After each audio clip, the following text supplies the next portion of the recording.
الحمد للہ وکفا والصلاة والسلام علی عباده الذین اصطفى خصوصا علی افضلهم وخاتم النبیین محمد الامین وعلی آلہ وصحبہ اجمعین اما بعد فقد قال اللہ تبارک وتعالی كما ورد فی سورة الاحزاب اعوذ باللہ من الشیطان الرجیم بسم اللہ الرحمن الرحیم ما كان محمد ابا احد من رجالکم ولكن رسول اللہ وخاتم النبیین وكان اللہ بكل شیء علیما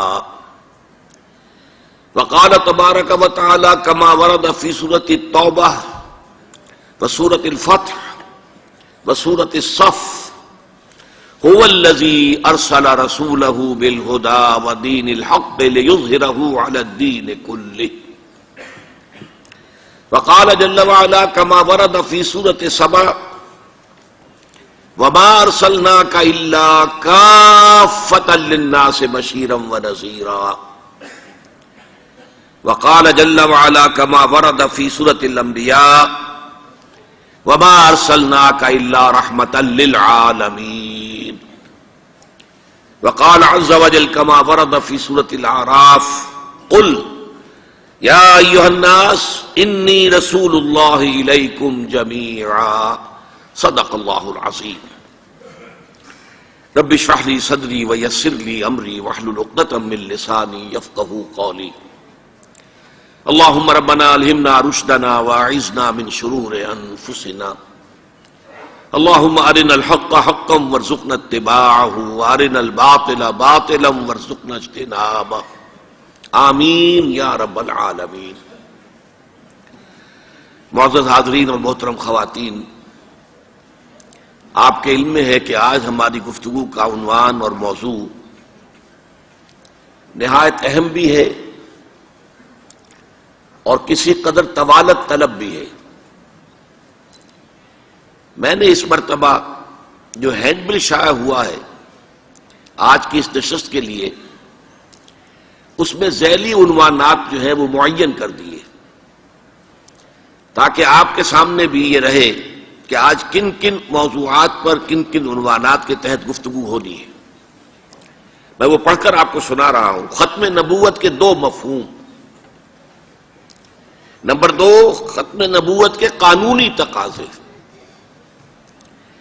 نمبر 3، تکمیل نبوت کے دو مظاہر۔ نمبر 4، ختم نبوت کے خلاف غلام احمد قادیانی کی دلیل اور اس کی نفی، اس کی تردید۔ نمبر 5، تکمیل رسالت کے دو مظاہر۔ نمبر 6، معراج انسانیت کا مظہر اتم۔ نمبر 7، تکمیل رسالت کا منطقی تقاضا جو ابھی پورا ہونا باقی ہے، اور اس ضمن میں امت کی ذمہ داری، اور اس اعتبار سے پاکستان اس وقت فیصلہ کن دو راہے پر۔ اور آخری عنوان ہوگا پس چہ باید کرد، پس ہمیں کیا کرنا چاہیے۔ عنوانات سے بھی آپ کو اندازہ ہوا ہوگا کہ بات کافی طوالت طلب ہے۔ میں نے ان موضوعات پر علیحدہ علیحدہ گفتگویں کئی بار کی ہیں، مختلف مواقع پر کی ہیں، جمعے کے اپنے خطبات میں کی ہیں، خطابات عام میں کی ہیں، لیکن یہ کہ ایک کمپیکٹ انداز میں اس پورے موضوع کو سمو لینے کی آج جو ہمت کر رہا ہوں، کوشش کر رہا ہوں، تو وہ اللہ تعالیٰ پر بھروسہ کرتے ہوئے کہ وہ ہمت دے اور توفیق دے کہ میں ان تمام موضوعات کو آج ایک آرگینک ہول، ایک حیاتیاتی وحدت میں سمو کر آپ کے سامنے پیش کر سکوں۔ اور یہ اسی طریقے سے ممکن ہوگا کہ نہ تو بہت زیادہ تفاصیل میں جایا جائے اور نہ ہی خطابت کا انداز اختیار کیا جائے، بلکہ سائنٹیفک انداز میں جیسے یہ عنوانات مرتب ہو گئے ہیں اسی طریقے سے اسی انداز میں ان کی وضاحت کی جائے۔ اب آئیے سب سے پہلی بات، ختم نبوت کے دو مفہوم۔ یہ دو مفہوم کیا ہیں اس کو آپ آسانی سے سمجھ سکتے ہیں۔ اردو میں بھی، ہماری اپنی زبان میں بھی ختم کے دو مفہوم ہیں۔ مثلا پیسے ختم ہو گئے، پہلے پیسے تھے اب نہیں رہے، کسی شے کا پہلے وجود تھا اب نہیں ہے، یا پنجابی میں کوئی کہے دانے مک گئے، پہلا تھا کچھ گندم تھی یا کوئی اور شے تھی اب نہیں ہے۔ یہ ختم نبوت کا ایک مفہوم ہے کہ وہ نبوت جو چلی آ رہی تھی حضرت آدم علیہ السلام سے، اس لیے کہ پہلے نبی حضرت آدم تھے، وہ نبوت جو چلی آ رہی تھی وہ ختم ہو گئی، اب حضور کے بعد کوئی نبوت نہیں۔ لیکن ایک دوسرا مفہوم اس کا کیا ہے؟ آپ کو معلوم ہے اسکول کا طالب علم کہتا ہے میں نے اپنا ہوم ورک ختم کر لیا، اب اس کے معنی کیا ہے؟ کامل کر لیا، مکمل کر لیا، پورا کر لیا، میں نے اپنا کام پورا کر لیا۔ ختم کا یہ دوسرا مفہوم ہے جس کی روح سے نبوت اور رسالت حضور پر کامل ہوئی۔ ذرا نوٹ کیجئے، پہلا مفہوم اپنی جگہ پر ایک واقعہ ہے، حقیقت ہے، لیکن اس میں فضیلت کی کوئی بنیاد نہیں ہے۔ ایک چیز چلی آ رہی تھی، آتے آتے ختم ہو گئی، چلیے واقعہ تو ہے، اس میں فضیلت کا کیا مفہوم ہوا؟ حضور کی عظمت کا کوئی پہلو سامنے نہیں آتا۔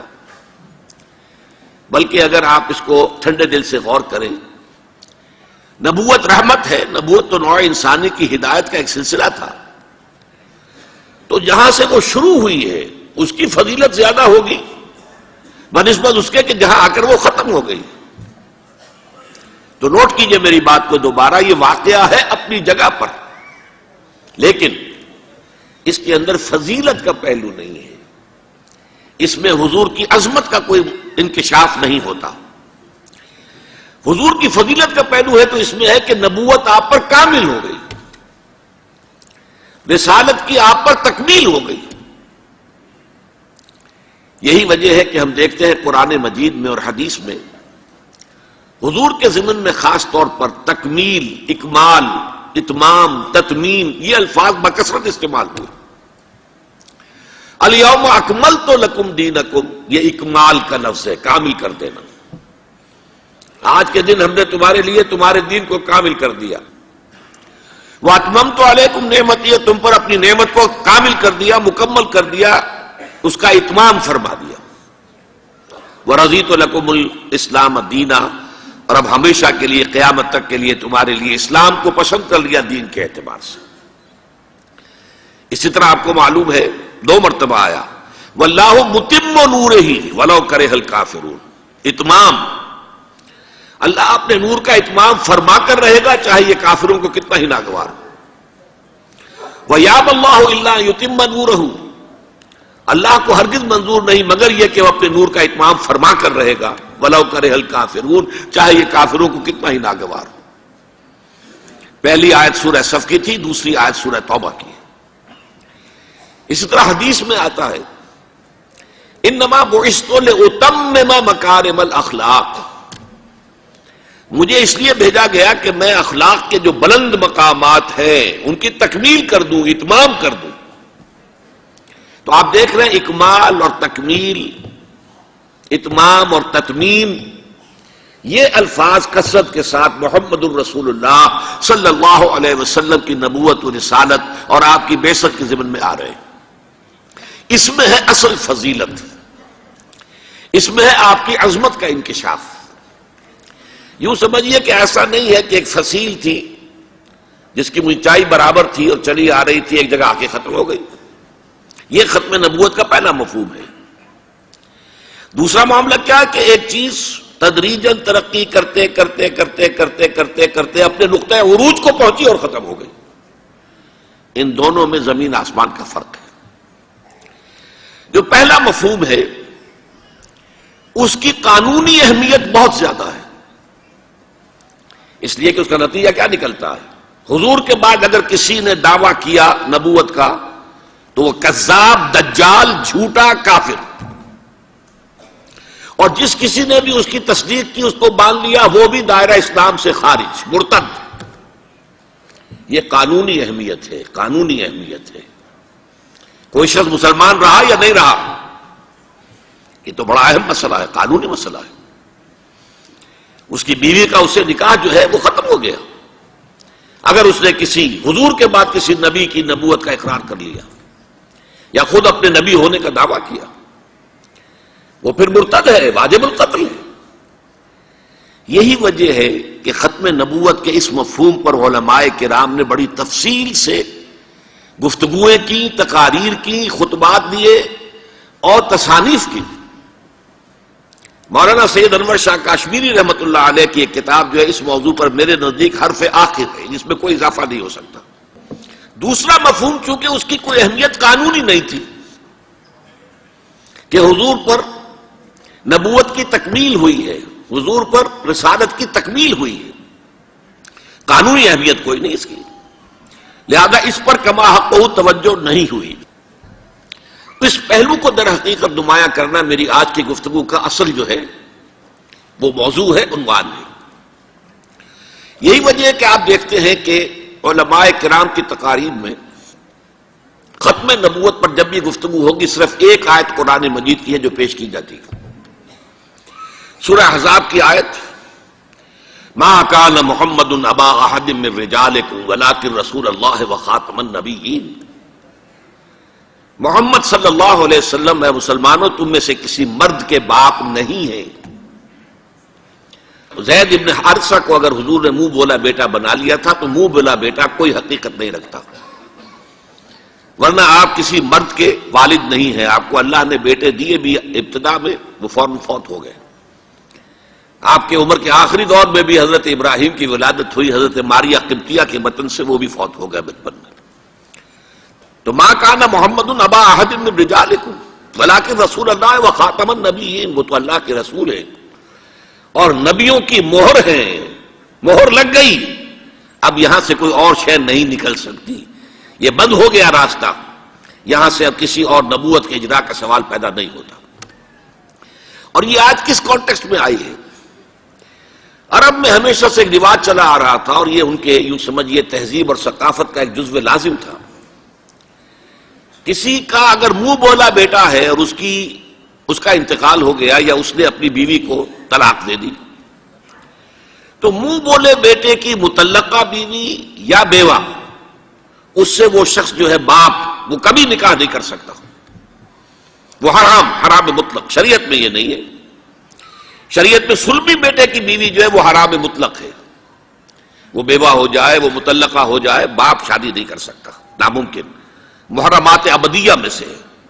لیکن منہ بولے بیٹے کی کوئی حیثیت نہیں۔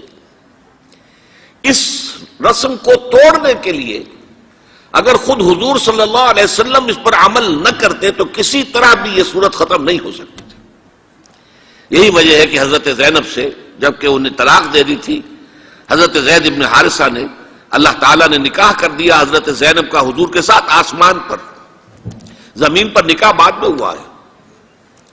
اور یہاں فرمایا اگر اب محمد یہ کام نہ کرتے تو ان کے بعد تو کوئی نبی آنے والا ہے نہیں، لہذا اس غلط رسم کی اصلاح کی کوئی شکل نہ ہوتی اگر یہ کام نہ ہوتا کہ خود محمد رسول اللہ صلی اللہ علیہ وسلم اپنے منہ بولے بیٹے زید ابن حارثہ کی مطلقہ حضرت زینب سے شادی نہ کرتے۔ یہ اس معنی میں قانونی جو مفہوم ہے ختم نبوت کا، اس کے اعتبار سے ریلیونٹ آیت ہے، اس میں کوئی شک نہیں۔ لیکن میں نے جو دوسری آیتیں پڑھی ہیں وہ ختم نبوت کے دوسرے مفہوم کے اعتبار سے، فضیلت والا مفہوم، آپ کی عظمت والا مفہوم، آپ پر تکمیل ہوئی ہے رسالت کی اور نبوت کی، اس کے ضمن میں آیات پر تو گفتگو بعد میں ہوگی۔ میں یہ ختم نبوت کے دو مفاہیم جو میں نے بیان کیے ہیں ان کے اعتبار سے آپ کو بعض حدیثیں سنا دینا چاہتا ہوں۔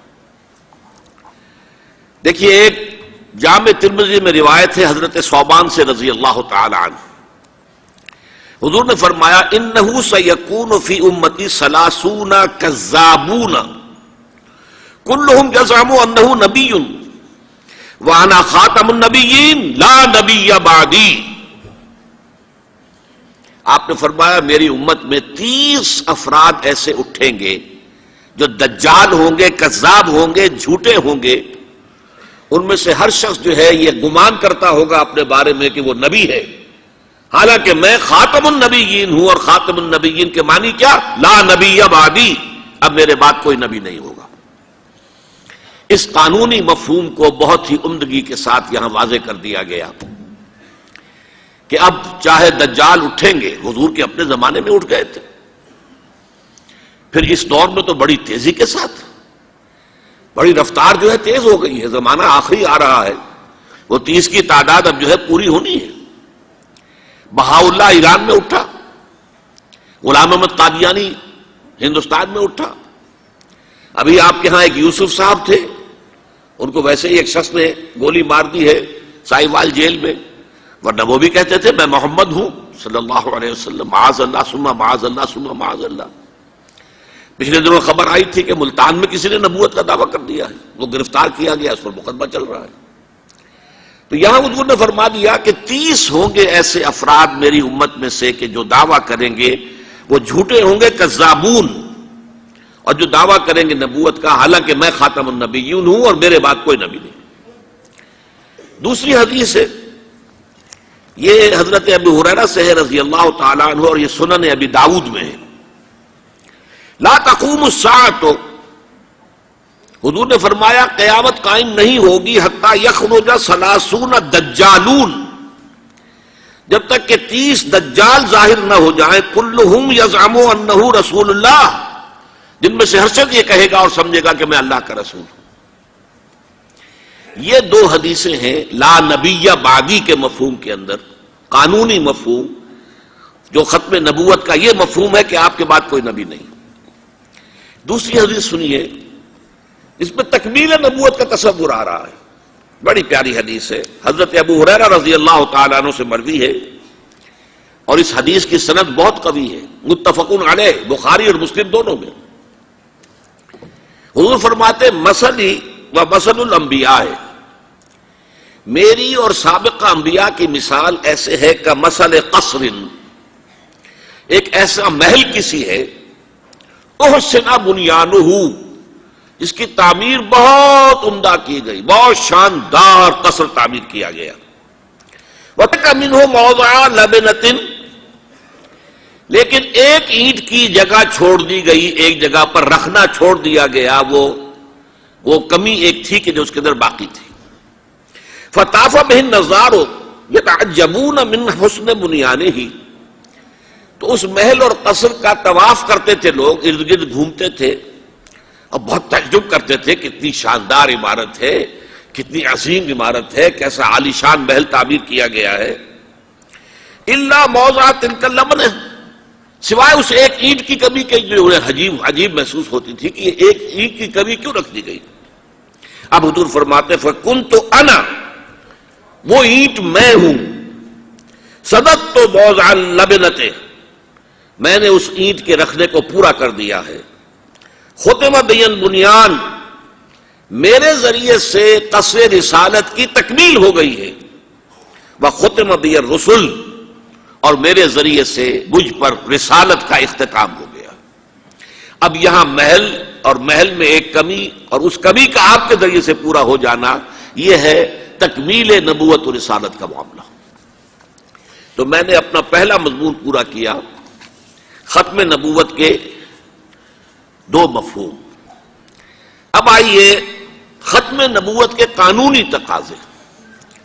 ختم نبوت کا وہ پہلو کہ جو شخص بھی اب حضور کے بعد کوئی نبوت کا دعویٰ کرے گا یا کیا ہے، وہ دجال، کذاب، جھوٹا، کافر، مرتد، واجب القتل، یہ اس کا قانونی تقاضا ہے۔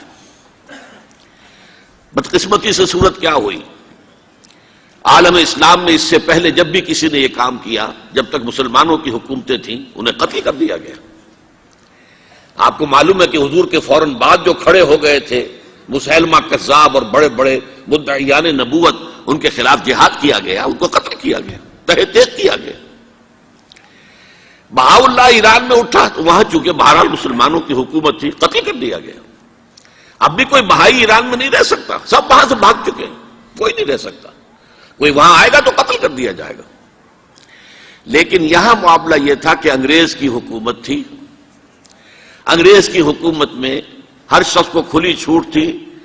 اکبر الہ آبادی رحمت اللہ علیہ نے بڑے خوبصورت الفاظ کے اندر وہ نقشہ کھینچا ہے، گورنمنٹ کی خیر یارو مناؤ، گلے میں جو آئیں وہ تانے اڑاؤ. کہاں ایسی آزادیاں تھی میسر، ان الحق کہو اور پھانسی نہ پاؤ.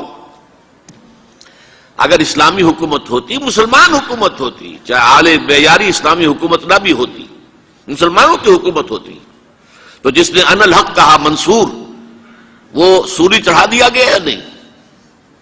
جس نے نبوت کا دعویٰ کیا وہ قتل کر دیے گئے کہ نہیں؟ انگریز کی حکومت تھی. گورنمنٹ کی خیر یارو مناؤ، گلے میں جو آئیں وہ تانے اڑاؤ. خدائی کا دعویٰ کر دو، نبوت کا دعویٰ کر دو، رسالت کا دعویٰ کر دو، کوئی پوچھنے والا نہیں، کوئی پکڑنے والا نہیں، کسی دارو گیر کا کوئی اندیشہ ہی نہیں. کہاں ایسی آزادیاں تھی میسر، ان الحق کہو اور پھانسی نہ پاؤ. اسی زمانے میں ایک واقعہ یہ ہوا تھا، غلام احمد قادیانی نے ایک دعوتی خط لکھا کابل کے حکمران، اب میں بھول رہا ہوں کہ وہ امیر دوست محمد خان تھے یا امیر عبد الرحمان خان تھے، ان دونوں میں سے کسی کے سامنے وہ خط پہنچا. جیسے کہ حضور نے خطوط بھیجے تھے قیصر کو، کسریٰ کو، تو اس کو بھی شوق چرایا کہ میں بھی تو اب نبی ہوں، نبوت کا دعویٰ کر چکا ہوں، تو مجھے پڑوس کا ملک جو ہے افغانستان، وہاں کے بادشاہ کو دعوت دینی چاہیے کہ وہ مجھ پر ایمان لائے. جب وہ خط وہاں پہنچا ہے تو امیر کابل نے اسی خط پہ 2 الفاظ لکھ دیے اور واپس کر دیا. الفاظ کیا تھے؟ این جا بیا، یہاں آؤ ذرا اور یہاں آ کر تم دعویٰ کرو نبوت کا. یہ تم انگریز کی چھتری تلے بیٹھے ہوئے دعوے کر رہے ہو، انگریز کے سائے تلے جو ہے، اور انگریز جو ہے تمہیں سپورٹ کر رہا ہے.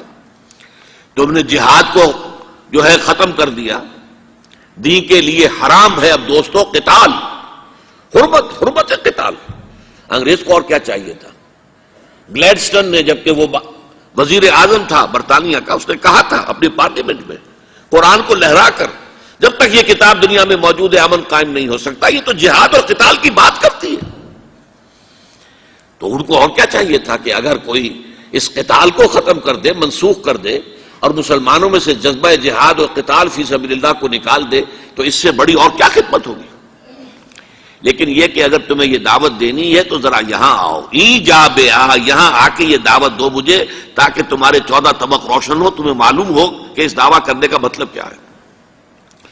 لیکن ایک بات میں اب آپ سے عرض کر رہا ہوں، ہم پر اللہ کا بڑا کرم ہوا تھا، اس میں کوئی شک نہیں. اس ملک میں 1974 میں جو فیصلہ ہوا قادیانیوں کے غیر مسلم اقلیت قرار پانے کا، وہ واقعہ یہ ہے کہ بہت ہی مبارک فیصلہ تھا. اس کے لیے تحریک جو اٹھی وہ بھی بہت ہی عمدہ تھی، بہت پرامن تھی، بہت منظم تھی. مولانا سید محمد یوسف بن نوری رحمۃ اللہ علیہ اس کے قائد تھے. کوئی سیاسی لیڈر جو ہے اس میں نمایاں نہیں تھا، خالص دینی تحریک تھی. پھر اس وقت ہمارے ہاں حکمران ذوالفقار علی بھٹو، حالانکہ خالص سیکولر ذہن کا آدمی، اور قادیانیوں نے اسے سپورٹ کیا تھا 1970 کے الیکشن میں. قادیانی سمجھتے تھے وہ تو ہمارا اپنا آدمی ہے. لیکن اللہ تعالیٰ نے اس کے ہاتھوں، لیکن بہترین طریقے سے، جس پر اعتراض کیا ہی نہیں جا سکتا، پارلیمنٹ کے ذریعے سے فیصلہ کرا. کوئی آرڈیننس نہیں تھا، کوئی حکم جو ہے، فرمان جو ہے وہ ایشو نہیں ہوا تھا، پارلیمنٹ کے ذریعے سے. اور پارلیمنٹ کی ایک کمیٹی بنائی گئی جس میں کہ موقع دیا گیا کہ قادیانیوں کے سربراہ بھی آ جائیں، لاہوریوں کے سربراہ بھی آ جائیں. یہ دونوں سیکٹ جو ہیں قادیانیت کے، پہلے قادیانی تھے اب وہ ربوائی ہیں، ربوے والے ہیں. لاہوری جیسے پہلے لاہوری تھے آج بھی لاہوری ہیں. ان دونوں کے سرکردہ لوگوں نے آ کر وہاں پر اس کمیٹی کے سامنے پیش ہو کر بیانات دیے اور کہا، کھل کر کہا. ناصر احمد اس وقت جو ہے خلیفہ تھا ان کا، مرزا طاہر احمد کا غالباً بڑا بھائی مرزا ناصر احمد. انہوں نے کہا ہم نبی مانتے ہیں، غلام احمد قادیانی کو ہم نبی مانتے ہیں، ڈنکے کی چوٹ کہا. لہذا اس کے بعد پارلیمنٹ نے فیصلہ کیا یہ غیر مسلم ہے، اور صحیح فیصلہ کیا. لیکن یہ فیصلہ ادھورا ہے. یہ بات آج میں پہلی مرتبہ کہہ رہا ہوں، اسے نوٹ کر لیجیے. قادیانیت کے فتنے کو کوئی گزند نہیں پہنچا ہے ان کے غیر مسلم قرار دیے جانے سے. وہ فتنہ جوں کا توں پنپ رہا ہے، جوں کا توں پھیل رہا ہے، جوں کا توں وہ اپنے سرطان کی جڑیں پھیلا رہا ہے ہمارے معاشرے میں. اور ویسے یہ کہ عالمی سطح پر انہیں بڑی سرپرستی حاصل ہو گئی ہے. پوری دنیا جو ہے مغربی دنیا وہ ان کی سرپرستی کر رہی ہے، لیکن یہ کہ اندرون ملک بھی اس فتنے کا قلع قبا اگر ہو سکتا تھا تو صرف اس وقت جبکہ اس فیصلے کا جو قانونی اور منطقی تقاضا ہے وہ بھی پورا کیا جاتا، اور وہ یہ کہ مرتد کو قتل کی سزا دی جاتی۔ اسلام میں مرتد کی سزا قتل ہے۔ وہی میں نے آپ سے عرض کیا حضرت ابوبکر صدیق کے زمانے میں کیوں قتال کیا گیا، اور جتنے بھی لوگوں نے نبوت کے دعوے کیے انہیں کیوں قتل کیا گیا ہمیشہ اسلام کی تاریخ میں۔ لہذا مرتدین کی سزا سزائے قتل جب تک نافذ نہیں ہوگی اس فتنے کو کوئی غضب نہیں پہنچے گا، بلکہ وہ تو اپنے آپ کو مظلوم سمجھتے ہیں اور مظلوم کی حیثیت سے پیش کرتے ہیں۔ اور ظاہر بات ہے کہ وہ سارے شاعر چاہے آپ آرڈیننس نافذ کر لیں لیکن ان کے جمعے کی نماز ہوتی ہے۔ یہ ٹھیک ہے کہ وہ مسجد کی شکل نہیں بنا سکتے، ماڈل ٹاؤن میں ایک بڑی کوٹھی کے اندر ان کا جمعہ ہوتا ہے، ان کی عیدیں علیحدہ ہوتی ہیں، وہ سارے شاعر اسلامی کو استعمال کر رہے ہیں، اور الٹا مظلومیت جو ہے اس کا لبادہ اوڑھ لیا ہے۔ جیسے دنیا میں یہودیوں نے ہولوکوسٹ کی مظلومیت کا لبادہ اپنے اوپر اوڑھا ہوا ہے۔ ہم جو چاہے ظلم کر لیں نوع انسانی پر، ہمیں کوئی گدن نہیں پہنچا سکتا، اس لیے کہ ہم نے اتنا بڑا ظلم سہا تھا۔ ہولوکوسٹ ہمارے 60 لاکھ آدمی جرمنوں نے ختم کر دیے تھے، تو اب اگر 8-10 لاکھ مار دیں فلسطینی یا کوئی اور عرب یا اور مسلمان تو کون سی بڑی بات ہے۔ اسی طرح قادیانیوں نے مظلومیت کا لبادہ اوڑھا ہوا ہے، اور ان کو کوئی غضب نہیں پہنچا ہے جب تک کہ قتل مرتد کی سزا یہاں نافذ نہیں کی جائے گی۔ اس میں یہ ہونا چاہیے تھا کہ جس روز میں یہ فیصلہ ہوا ڈکلیئر ہو جاتا ساتھ ہی، اب تک کے جو قادیانی ہیں آج کے اس تاریخ سے فیصلے سے پہلے وہ تو اقلیت قرار پائیں گے، انہیں قتل نہیں کیا جائے گا، لیکن اس فیصلے کے نفاذ کے بعد جو شخص بھی قادیانیت اختیار کرے گا اس پر قتل مرتد کی سزا اس کی حد جاری کی جائے گی۔ جب تک یہ نہیں ہوگا اس فتنے کا استیصال تو بہت دور کی بات ہے، اس کو کوئی غضب میں نہیں پہنچ سکتا۔ اب آئیے تیسرا عنوان، تکمیل نبوت کے 2 مظاہر۔ حضور پر نبوت کامل ہوئی، حضور پر رسالت کامل ہوئی۔ اب ان کو میں علیحدہ ڈیل کر رہا ہوں، اور ذرا اس کو سمجھ لیجئے کہ ایک شخص تو فرض کیجئے ایسے تھے کہ جو نبی تھے رسول نہیں تھے۔ حضرت یوسف علیہ السلام نبی تھے رسول نہیں تھے، تو نبی اور رسول کا ایک فرق ہے۔ اس پر اگرچہ علماء کی آراء مختلف ہے کہ فرق کی بنیاد کیا ہے، کیا فرق ہے، وہ میرا اس وقت کا موضوع نہیں ہے، لیکن جو شخص نبی بھی ہے رسول بھی ہے اس کی شخصیت میں جو دونوں چیزیں جمع ہو گئیں، باہمی اس کی نسبت کیا ہے آپس میں؟ دیکھیے، نبوت ہے اللہ سے لینے والا پہلو، اللہ سے ریسیو کرنا، وحی حاصل کرنا، وحی کو وصول کرنا، یہ نبوت ہے۔ رسالت ہے پہنچانا، لوگوں تک پہنچا دینا، عوام تک اس کا حق ادا کر دینا، ابلاغ اور تبلیغ کا۔ تو ایک پہلو یہ ہے، دوسرا پہلو یہ ہے، وہ نبوت ہے۔ وہ کھڑکی جو ہے وحی کی، وہاں سے وحی آ رہی ہے اور اس کو ریسیو کر رہا ہے نبی علیہ الصلوۃ والسلام۔ اب اس کا کام ہے اسے پہنچاؤ، بلغ ما انزل الیک من ربک، اے نبی پہنچا دو جو کچھ بھی نازل کیا گیا ہے آپ پر آپ کے رب کی طرف سے۔ وَإِن لَمْ تَفْعَلْ فَمَا بَلَّغْتَ رِسَالَتَهُ، اور اگر آپ ایسا نہیں کریں گے تو پھر رسالت کا حق ادا نہیں ہوگا۔ تبلیغ، ابلاغ، اس کا حق ادا کرنا، یہ رسالت ہے۔ نبوت کی تکمیل کے مظاہر کیا ہیں؟ 2 ہیں، اور اس کے لیے در حقیقت میرے نزدیک جو قرآن مجید کی آیت ہے ریلیونٹ، وہ 3 مرتبہ قرآن میں جو الفاظ آئے ہیں، سورہ توبہ میں، سورہ فتح میں اور سورہ صف میں، هو الذی ارسل رسولہ بالہدی ودین الحق لیظہرہ علی الدین کلہ، وہی ہے اللہ جس نے بھیجا اپنے رسول کو صلی اللہ علیہ وسلم 2 چیزیں دے کر، الہدا قرآن حکیم، the total guidance, the final guidance, وہ دین الحق، اور دین حق، 2 چیزیں دے کر بھیجا۔ واو درمیان میں جو ہے حرف عطف ہے، الہدا اور دین حق دے کر بھیجا۔ کس لیے بھیجا؟ لِيُظْهِرَهُ عَلَى الدِّينِ كُلِّهِ، تاکہ غالب کر دیں اسے تمام ادیان پر، تمام نظاموں پر، پورے کے پورے جنس دین پر۔ وَلَوْ كَرِهَ الْكَافِرُونَ دو جگہ پر آیا، چاہے یہ کافر مشرک جو ہیں وَلَوْ كَرِهَ الْمُشْرِكُونَ، چاہے مشرکوں کو کتنا ہی ناپسند ہو، اور ایک جگہ آیا وَكَفَى بِاللَّهِ شَهِيدًا، اللہ تعالیٰ کافی ہے بطور گواہ یا بطور مددگار۔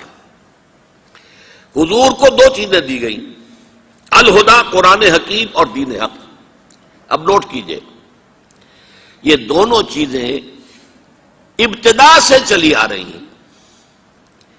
آپ کو معلوم ہے حضرت آدم علیہ السلام کو جب زمین پر اترنے کا حکم دیا گیا تو ساتھ ہی سورہ بقرہ میں جو آیا ہے چوتھے رکوع میں، فَإِمَّا يَأْتِيَنَّكُم مِّنِّي هُدًى فَمَن تَبِعَ هُدَايَ فَلَا خَوْفٌ عَلَيْهِمْ وَلَا هُمْ يَحْزَنُونَ۔ جب جب تمہارے پاس میری جانب سے کوئی ہدایت آئے گی تو جو کوئی اس ہدایت کی پیروی کرے گا اس کے لیے نہ کوئی خوف ہوگا نہ حزن ہوگا۔ تو ہدایت کا سلسلہ آدم کے ساتھ شروع ہو گیا، لیکن جیسے جیسے بحیثیت مجموعی نوع انسانی کے شعور نے ترقی کی، ذہنی اور فکری سطح بلند ہوئی، ویسے ہی اس ہدایت کے اندر بھی ارتقاء ہوتا چلا گیا۔ ظاہر بات ہے کوئی بچہ جو ہے وہ پرائمری کا طالب علم ہے، آپ ٹیچر اس کے لیے پی ایچ ڈی رکھ دیجئے، لیکن وہ پی ایچ ڈی اسے کیا کرے گا؟ کیا وہ پی ایچ ڈی کی تعلیم دے گا یا ایم اے کا نصاب پڑھائے گا؟ نہیں پڑھا سکتا۔ اس کی وجہ کیا ہے کہ بچہ اپنا ابھی اس عہد طفولیت میں ہے کہ اس کے لیے ایک خاص حد سے آگے بات کا سمجھنا ممکن ہی نہیں۔ تو نوع انسانی جب تک عہد طفولیت میں تھی، ہدایت یا ہدایات آتی رہیں، یہ کرو یہ نہ کرو۔ میں نے یہ لفظ بدل دیا، ہدایت کی بجائے ہدایات۔ کیوں؟ تورات کے بارے میں کمانڈمنٹس کا لفظ آیا، 10 کمانڈمنٹس، یہ ڈوز ہیں یہ ڈونٹس ہیں، یہ تمہیں کرنا ہے یہ نہیں کرنا ہے۔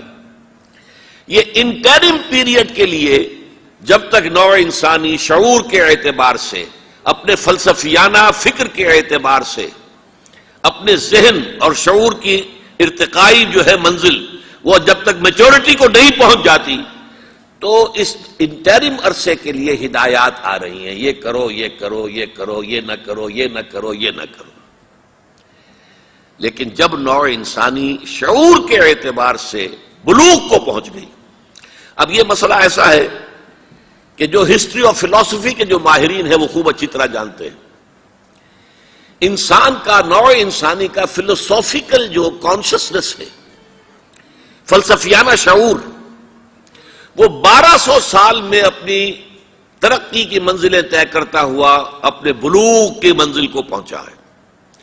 600 BC سے شروع ہوتا ہے، 600 قبل مسیح، فلسفیانہ شعور کی بات کر رہا ہوں، اور 600 بعد مسیح پر ختم ہو گیا۔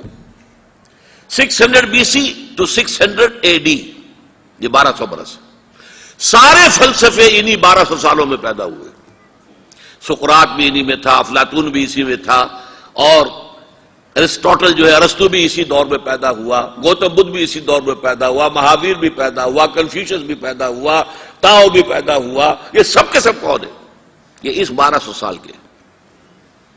اس 1200 سال کے دور میں انسان کا ذہنی، خاص طور پر فلسفیانہ شعور جو ہے وہ اپنی ارتقائی منزل، آخری میچورٹی کو پہنچ چکا تھا۔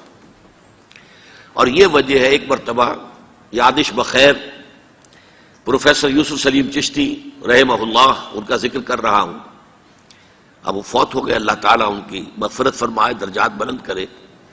جب میں پریکٹس کرتا تھا کرشن نگر میں تو شام کو میرے پاس آ کر بیٹھ جایا کرتے تھے، اور واقع ہے کہ پھل جھڑیاں ہوتی تھی جو ان کے منہ سے نکلتی تھی، معلومات فلسفیانہ، تاریخی، مذہبی مسائل، بہت عمدہ، بہت یوں سمجھیے خزانہ تھا۔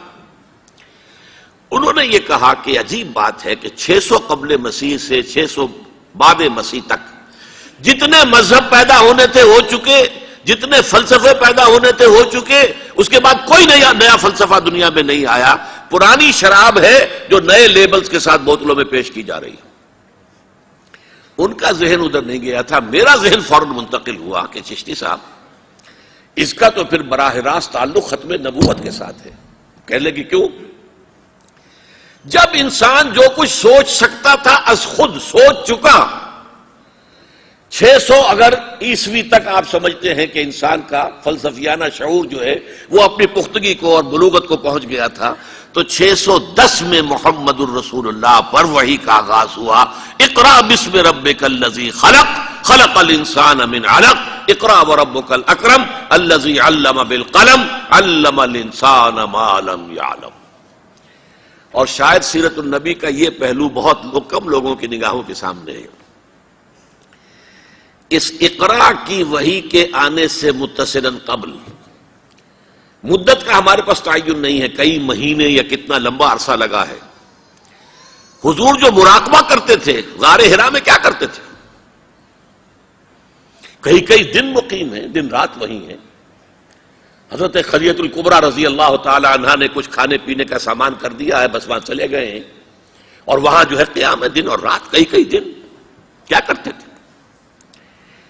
حدیث میں الفاظ آتے ہیں یتحنس فیہ، وہاں آپ عبادت کرتے تھے. لیکن پھر سوال پیدا ہوا کون سی عبادت؟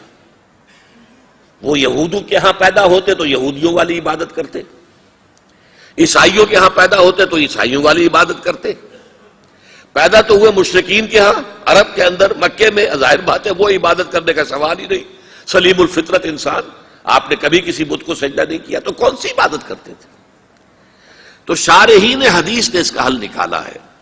کانا صفت و تعبدہ فی غار حرا التفکر والاعتبار، کہ حضور کی جو عبادت غار حرا میں تھی وہ غور و فکر، سوچ بچار. میرا دعویٰ یہ ہے پوری انسانی فلسفیانہ سوچ کے مراحل اللہ نے طے کرائے ہیں حضور کو صلی اللہ علیہ وسلم، اور اس کے بعد اقرا بسم ربک الذی خلق خلق الانسان من علق. یہ سارا مرحلہ جو تھا یہ اسی لیے تھا کہ حضور اپنی سوچ سے، غور و فکر سے، اپنی سلامتی طبع اور اپنی سلامتی فطرت کی رہنمائی میں، اب سلیم عقل کی رہنمائی میں غور و فکر کریں، تدبر کریں، تفکر و اعتبار، اور اس کے نتیجے میں پھر جہاں پہنچیں وَوَجَدَكَ ضَالًّا فَهَدَىٰ. اے نبی ہم نے پایا آپ کو کہ آپ ہدایت کی تلاش میں سرگرداں ہیں، تو ہم نے پردے اٹھا دیے. آؤ اقرا بسم ربک الذی خلق خلق الانسان من علق اقرا وربک الاکرم الذی علم بالقلم علم الانسان ما لم یعلم.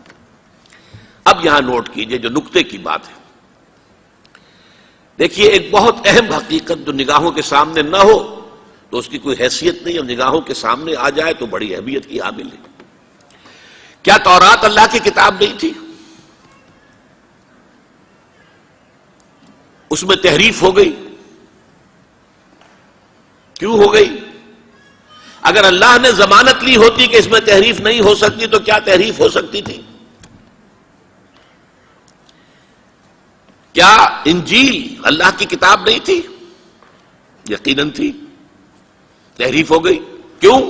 اللہ نے اس کی حفاظت کا ذمہ نہیں لیا. اور اگر قرآن کی حفاظت کا ذمہ اللہ نہ لیتا تو کیا ہم چھوڑ دیتے تحریف کیے بغیر؟ غور کر لیجئے. خود بدلتے نہیں قرآن کو بدل دیتے ہیں. ہوئے کس درجہ فقیہان حرم بے توفیق. قرآن کے ترجمے میں تحریفیں ہوئی ہیں، قرآن کی تفسیروں میں تحریفیں ہوئی ہیں. ہاں ایک متن قرآن ہے اس میں تحریف نہیں ہو سکتی. کیوں؟ انا نحن نزلنا الذکر وانا لہ لحافظون. ہم نے ہی اس الذکر کو نازل کیا ہے اور ہم ہی اس کے محافظ ہیں. کہ سوال یہ ہے کہ انا نحن نزلنا الذکر جو ہے یہ تو تورات کو بھی کور کرتا ہے، یہ انجیل کو بھی کور کرتا ہے، زبور کو بھی کور کرتا ہے. اللہ ہی نے نازل کی تورات، اللہ نے نازل کی. اور خاص طور پر سورہ مائدہ کے 7ویں رکوع میں انا انزلنا التوراۃ فیہا ھدی و نور، ہم نے اتاری تھی تورات، اس میں ہدایت بھی تھی، نور بھی تھا. پھر انجیل کے بارے میں فیہا ھدی و نور، اس انجیل میں بھی ہدایت بھی تھی، نور بھی تھا. غور طلب بات کیا ہے؟ کیا وجہ ہے کہ اللہ نے ان کی حفاظت کا ذمہ نہیں لیا، قرآن کی حفاظت کا ذمہ لیا؟ بلکہ میں ذرا اور ایک لطیف انداز میں اس کو آپ کے ذہن کی گہرائیوں تک لے جانے کے لیے عرض کروں گا. میں مثال دیا کرتا ہوں کہ ان کتابوں کو یہ حق حاصل ہے کہ اللہ سے شکوہ کریں. کہ اے اللہ ہم بھی تیری کتابیں، قرآن بھی تیری کتاب، یہ ہمارے ساتھ سوتیلی بیٹیوں والا سلوک کیوں ہوا؟ قرآن کو تحفظ دیا، ہمیں نہیں دیا، کیا ہم تیری کتابیں نہیں؟ یقیناً ہے. انا انزلنا التوراۃ فیہا ھدی ونور وآتیناہ الانجیل، حضرت عیسیٰ کو انجیل دی، فیہا ھدی ونور، اس میں ہدایت بھی تھی، نور بھی تھا. تو یہ ہم سے سوتیلی بیٹیوں والا سلوک کیوں ہوا؟ اس کی وجہ سمجھ لیجئے. جیسا کہ میں عرض کر چکا ہوں، ابھی ہدایت اپنے ارتقائی مراحل طے کر رہی تھی، ابھی اسے اپنے نقطہ عروج اور نقطہ کمال تک پہنچنا تھا. یہ انٹرم پیریڈ کی جو ہدایات آ رہی تھی درمیانی عرصے کے لیے، عبوری دور کے لیے، ان کو مستقل طور پر محفوظ کر دینے کی چندہ حاجت نہ تھی. جب وہ کامل ہدایت آ گئی، مکمل ہدایت آ گئی، ٹوٹل ہدایت آ گئی، نو انسانہ پیام آخری حامل او رحمت للعالمین، ہدایت کی تکمیل ہو گئی. وہ ہدن نہیں رہا، اب الہدا ہو گیا ہے، دی گائیڈنس. اب اس کی حفاظت کا ذمہ لیا گیا. یہاں ہے وہ نقطہ جس کو کہ آگے کے میں نے لکھا ہے، اور میں چاہتا ہوں اس کو یہی بیان کر دوں. ایک قادیانی سے جب میں نے اس معاملے پر بحث کی ہے تو جو سورہ بقرہ میں آیا ہے فَبُہِتَ الَّذِي كَفَرَ، تو میری دلیل کے آگے وہ بالکل مبہوت ہو کر رہ گیا، دائیں بائیں بغلیں جھانکنے کے سوا کچھ نہ رہا. دیکھیے غلام احمد قادیانی نے اپنے فتنے کا آغاز کہاں سے کیا تھا یہ سمجھ لیجئے. پہلے وہ ایک مناظر تھے، بہت اچھے مناظر. غلام احمد قادیانی تھا کہنا چاہیے، غلطی سے طے کے بیٹھا ہوں. آریہ سماجیوں سے مناظرے کیے، عیسائیوں سے مناظرے کیے، مناظروں میں فتح حاصل کی، مسلمانوں کی آنکھوں کا تارا بن گئے، محبوب ہو گیا. اس کے بعد اس نے ایک فتنہ چھوڑا، ایک شوشہ چھوڑا. نبوت اور وحی تو رحمت ہیں، رحمت کیسے بند ہو سکتی ہے؟ وحی تو انسانوں کی ہدایت کے لیے ہے، انسان ختم نہیں ہوئے، وحی کیسے ختم ہو جائے گی؟ دیکھیے بظاہر یہاں دلیل ہے، اٹ اپیئرس کنونسنگ، بات سمجھ میں آتی ہے. یہیں سے یہ حل مل جائے گا آپ کو. کیا وجہ ہے کہ بڑے بڑے اعلیٰ تعلیم یافتہ لوگ جو ہیں اس کا شکار بن گئے. دنیا میں ایک ہی مسلمان نام کا سائنسدان جو ہے وہ آیا ہے ٹاپ پر، وہ قادیانی. ایک ہی مسلمانوں کا نام رکھنے والا جو ہے وہ international court of justice Hague کا جو ہے جج بنا ہے، وہ کون؟ قادیانی. ڈاکٹرز قادیانی، انجینئرز قادیانی، بڑے بڑے. یہ کیوں؟ یہ بات ایسی تھی کہ جو بظاہر دل کو اپیل کرتی ہے کہ جب حضرت آدم سے کہا تھا اما یاتینکم منی ھدی فمن تبع ھدای فلا خوف علیہم ولا هم یحزنون، انسانوں کی ہدایت کے لیے وحی کا راستہ کھولا گیا. ابھی انسان ختم نہیں ہوئے، وحی کا کیسے دروازہ بند ہو جائے گا؟ اجرائے وحی کا پہلے شوشہ چھوڑا، اور جب وحی جاری ہے تو نبوت جاری ہے، لہذا پھر آخر میں آ کے نبوت کا دعویٰ کر دیا. اس نے ایک مسئلہ اور استعمال کیا. یہ اصل میں چالاک اور ہوشیار لوگوں کے معاملات ہوتے ہیں. عوام الناس کی نفسیات کو متاثر کرنے کے لیے ایک اور شوشہ چھوڑا. دیکھو یہ کیسے ہو سکتا ہے، ہمارے نبی حضرت محمد صلی اللہ علیہ وسلم وہ فوت بھی ہو گئے، دفن بھی ہو گئے، زیر زمین دفن ہے، اور عیسیٰ ابن مریم وہ آسمان پر اٹھا لیے گئے، وہ آسمان پر ہے. کیسے ہو سکتا؟ اب عام مسلمان کے لیے اس میں بھی ایک اپیل ہے کہ اس میں تو گویا کہ ثابت ہوا کہ حضرت عیسیٰ ابن مریم جو ہے وہ افضل ہو گئے محمد سے صلی اللہ علیہ وسلم. یہ ہے وہ چیزیں کہ جن سے حالانکہ افضلیت کا اس سے کوئی تعلق نہیں. اصحاب کہف اگر 300 برس تک سوتے رہے تو اس میں کون سی افضلیت ہو گئی؟ کوئی افضلیت کا سوال نہیں. اس اعتبار سے حضرت عزیر کو اگر 100 برس تک مردہ رکھ کر اللہ نے دوبارہ زندہ کر دیا، کون سی افضلیت اس میں ہو جائے گی؟ اللہ کی قدرت ہے، اللہ کر سکتا. لیکن عام آدمی کو اپیل کرنے والی باتیں ہیں یہ، لہذا اس نے شوشہ چھوڑا کہ نہیں یہ غلط ہے، یہ مولویوں کے ڈھکوسلے ہیں، یہ قرآن مجید میں صراحت کے ساتھ نہیں ہے، یہ حدیثوں کے اندر ہے. حدیثوں کے بارے میں جو ہے وہ ہم اطمینان نہیں کر سکتے کہ حضرت مسیح جو ہیں وہ سولی نہیں چڑھائے گئے. وہ سولی چڑھائے گئے، وہ فوت نہیں ہوئے، البتہ زخمی ہو کر وہاں سے اتار لیے گئے تھے. پھر ان کا علاج معالجہ ہو گیا، پھر وہ علاقہ چھوڑ کر کشمیر میں آ گئے. یہاں آ کر ان کا انتقال ہو گیا، یہاں دفن ہوئے، یہاں کشمیر میں ان کی قبر بھی موجود ہے. یہ دو ایشو ہیں جو اس شخص نے اٹھائے، اور اس سے عوام الناس جو ہیں جن کے اندر کے علم کی پختگی نہیں ہوتی، یا جذباتی طور پر آپ انہیں متاثر کر سکتے ہیں، یا جیسا کہ میں نے پہلی بات کہی تھی اس میں تو یقیناً ایک وزن کی بات نظر آتی ہے کہ یہ رحمت ہے، وہی رحمت ہے، نبوت رحمت ہے.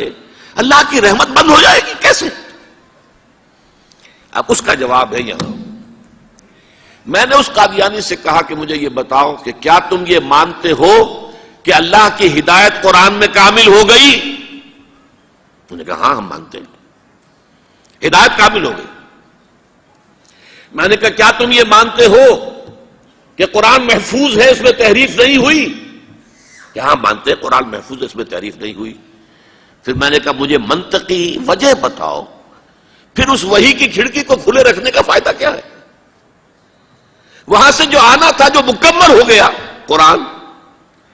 ہاں قرآن میں اگر تحریف ہو جاتی، اس کی حفاظت کا ذمہ نہ لیا گیا ہوتا تو کسی نبی کی ضرورت تھی کہ جو آ کے اس کی تصحیح کرتا کہ یہ بات یوں نہیں یوں تھی، یہ غلطی کر دی گئی ہے، ورنہ حقیقت یوں تھی.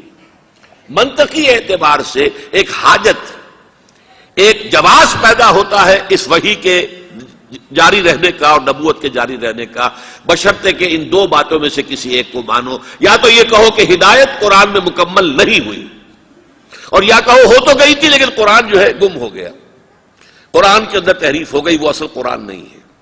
یہ دونوں باتیں نہیں مانتے تو مجھے بتاؤ عقلی اعتبار سے، منطقی اعتبار سے کہاں کوئی جواز پیدا ہوتا ہے اس کھڑکی کو کھلے رکھنے کا؟ فَبُهِتَ الَّذِي كَفَرَ، جیسا کہ میں نے پہلے آپ کو بتایا، بالکل مبہوت ہو گیا کہ واقعتاً آپ کی دلیل بہت مضبوط ہے. تو یہ پہلی بات ہوئی.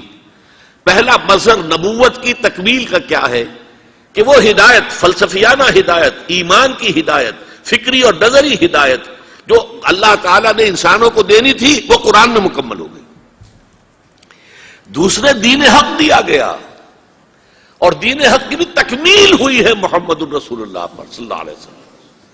اس کی آیت تو میں پہلے آپ کو سنا چکا ہوں، الیوم اکملت لکم دینکم واتممت علیکم نعمتی ورضیت لکم الاسلام دینا. لیکن اس کے بھی پس منظر کو سمجھ لیجئے. جیسے انسان کے ذہنی ارتقاء کے مراحل آئے ہیں، فلسفیانہ شعور میں ترقی ہوئی ہے، اور ہوتے ہوتے وہ اپنے بلوغ کو پہنچا ہے، میچورٹی کو پہنچا ہے، ایسے ہی انسان کے اندر تمدنی طور پر ارتقاء ہوا ہے. ایک دور وہ تھا جب ہمارے آباء و اجداد غاروں میں رہتے تھے،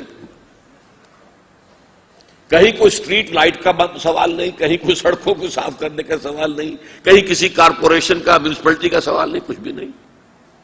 انفرادیت ہی انفرادیت تھی.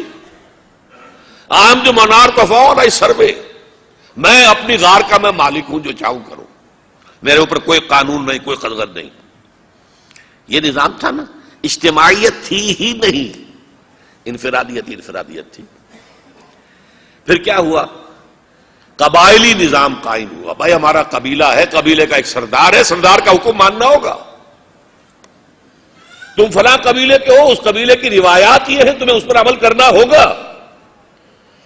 اب جیسے جیسے اجتماعیت آنی شروع ہوئی، پابندیاں، انفرادیت کے اوپر قدغنیں لگنی شروع ہوئی. یہ نہیں کہ جو چاہو کرو، تمہارا تعلق اس قبیلے کے ساتھ ہے، اس کی یہ رسم ہے، اس کی یہ ریت ہے، اس کا یہ رواج ہے، تمہیں اس کو پورا کرنا ہوگا. اور تمہارا جو شیخ قبیلہ ہے، سردار ہے، اس کا حکم ماننا ہوگا. آگے چلیے، شہری ریاستیں وجود میں آئیں. 2 3 4 قبیلے ایک شہر میں آ کے آباد ہو گئے. اب ہر قبیلہ تو اپنی جگہ پر ایک اجتماعی یونٹ ہے، اس کا سردار ہے، اس کا کہنا سب مانتے ہیں. ان قبیلوں کے آپس کے معاملات کیسے طے ہوں گے؟ یہاں سے کانسٹیٹیوشن کا آغاز ہوا. کوئی اصول طے ہوتے تھے کہ ہمارے بین القبائلی معاملات جو ہیں وہ ان اصولوں کے تحت طے ہوں گے. اب میں یہاں مثال دیتا چلوں.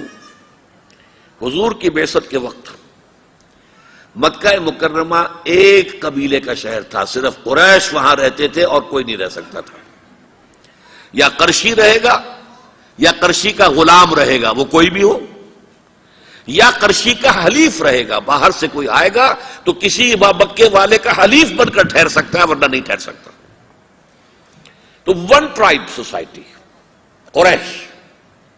لیکن مدینہ منورہ it was at a higher level of evolution, social evolution. 5 قبیلے آباد تھے وہاں. 2 تھے سنز آف دی سوئل، اصل عرب قبیلے، اوس اور خزرج. 3 تھے یہودی جو آ کر وہاں آباد ہو گئے، بنو قریظہ، بنو قینقاع، بنو نذیر.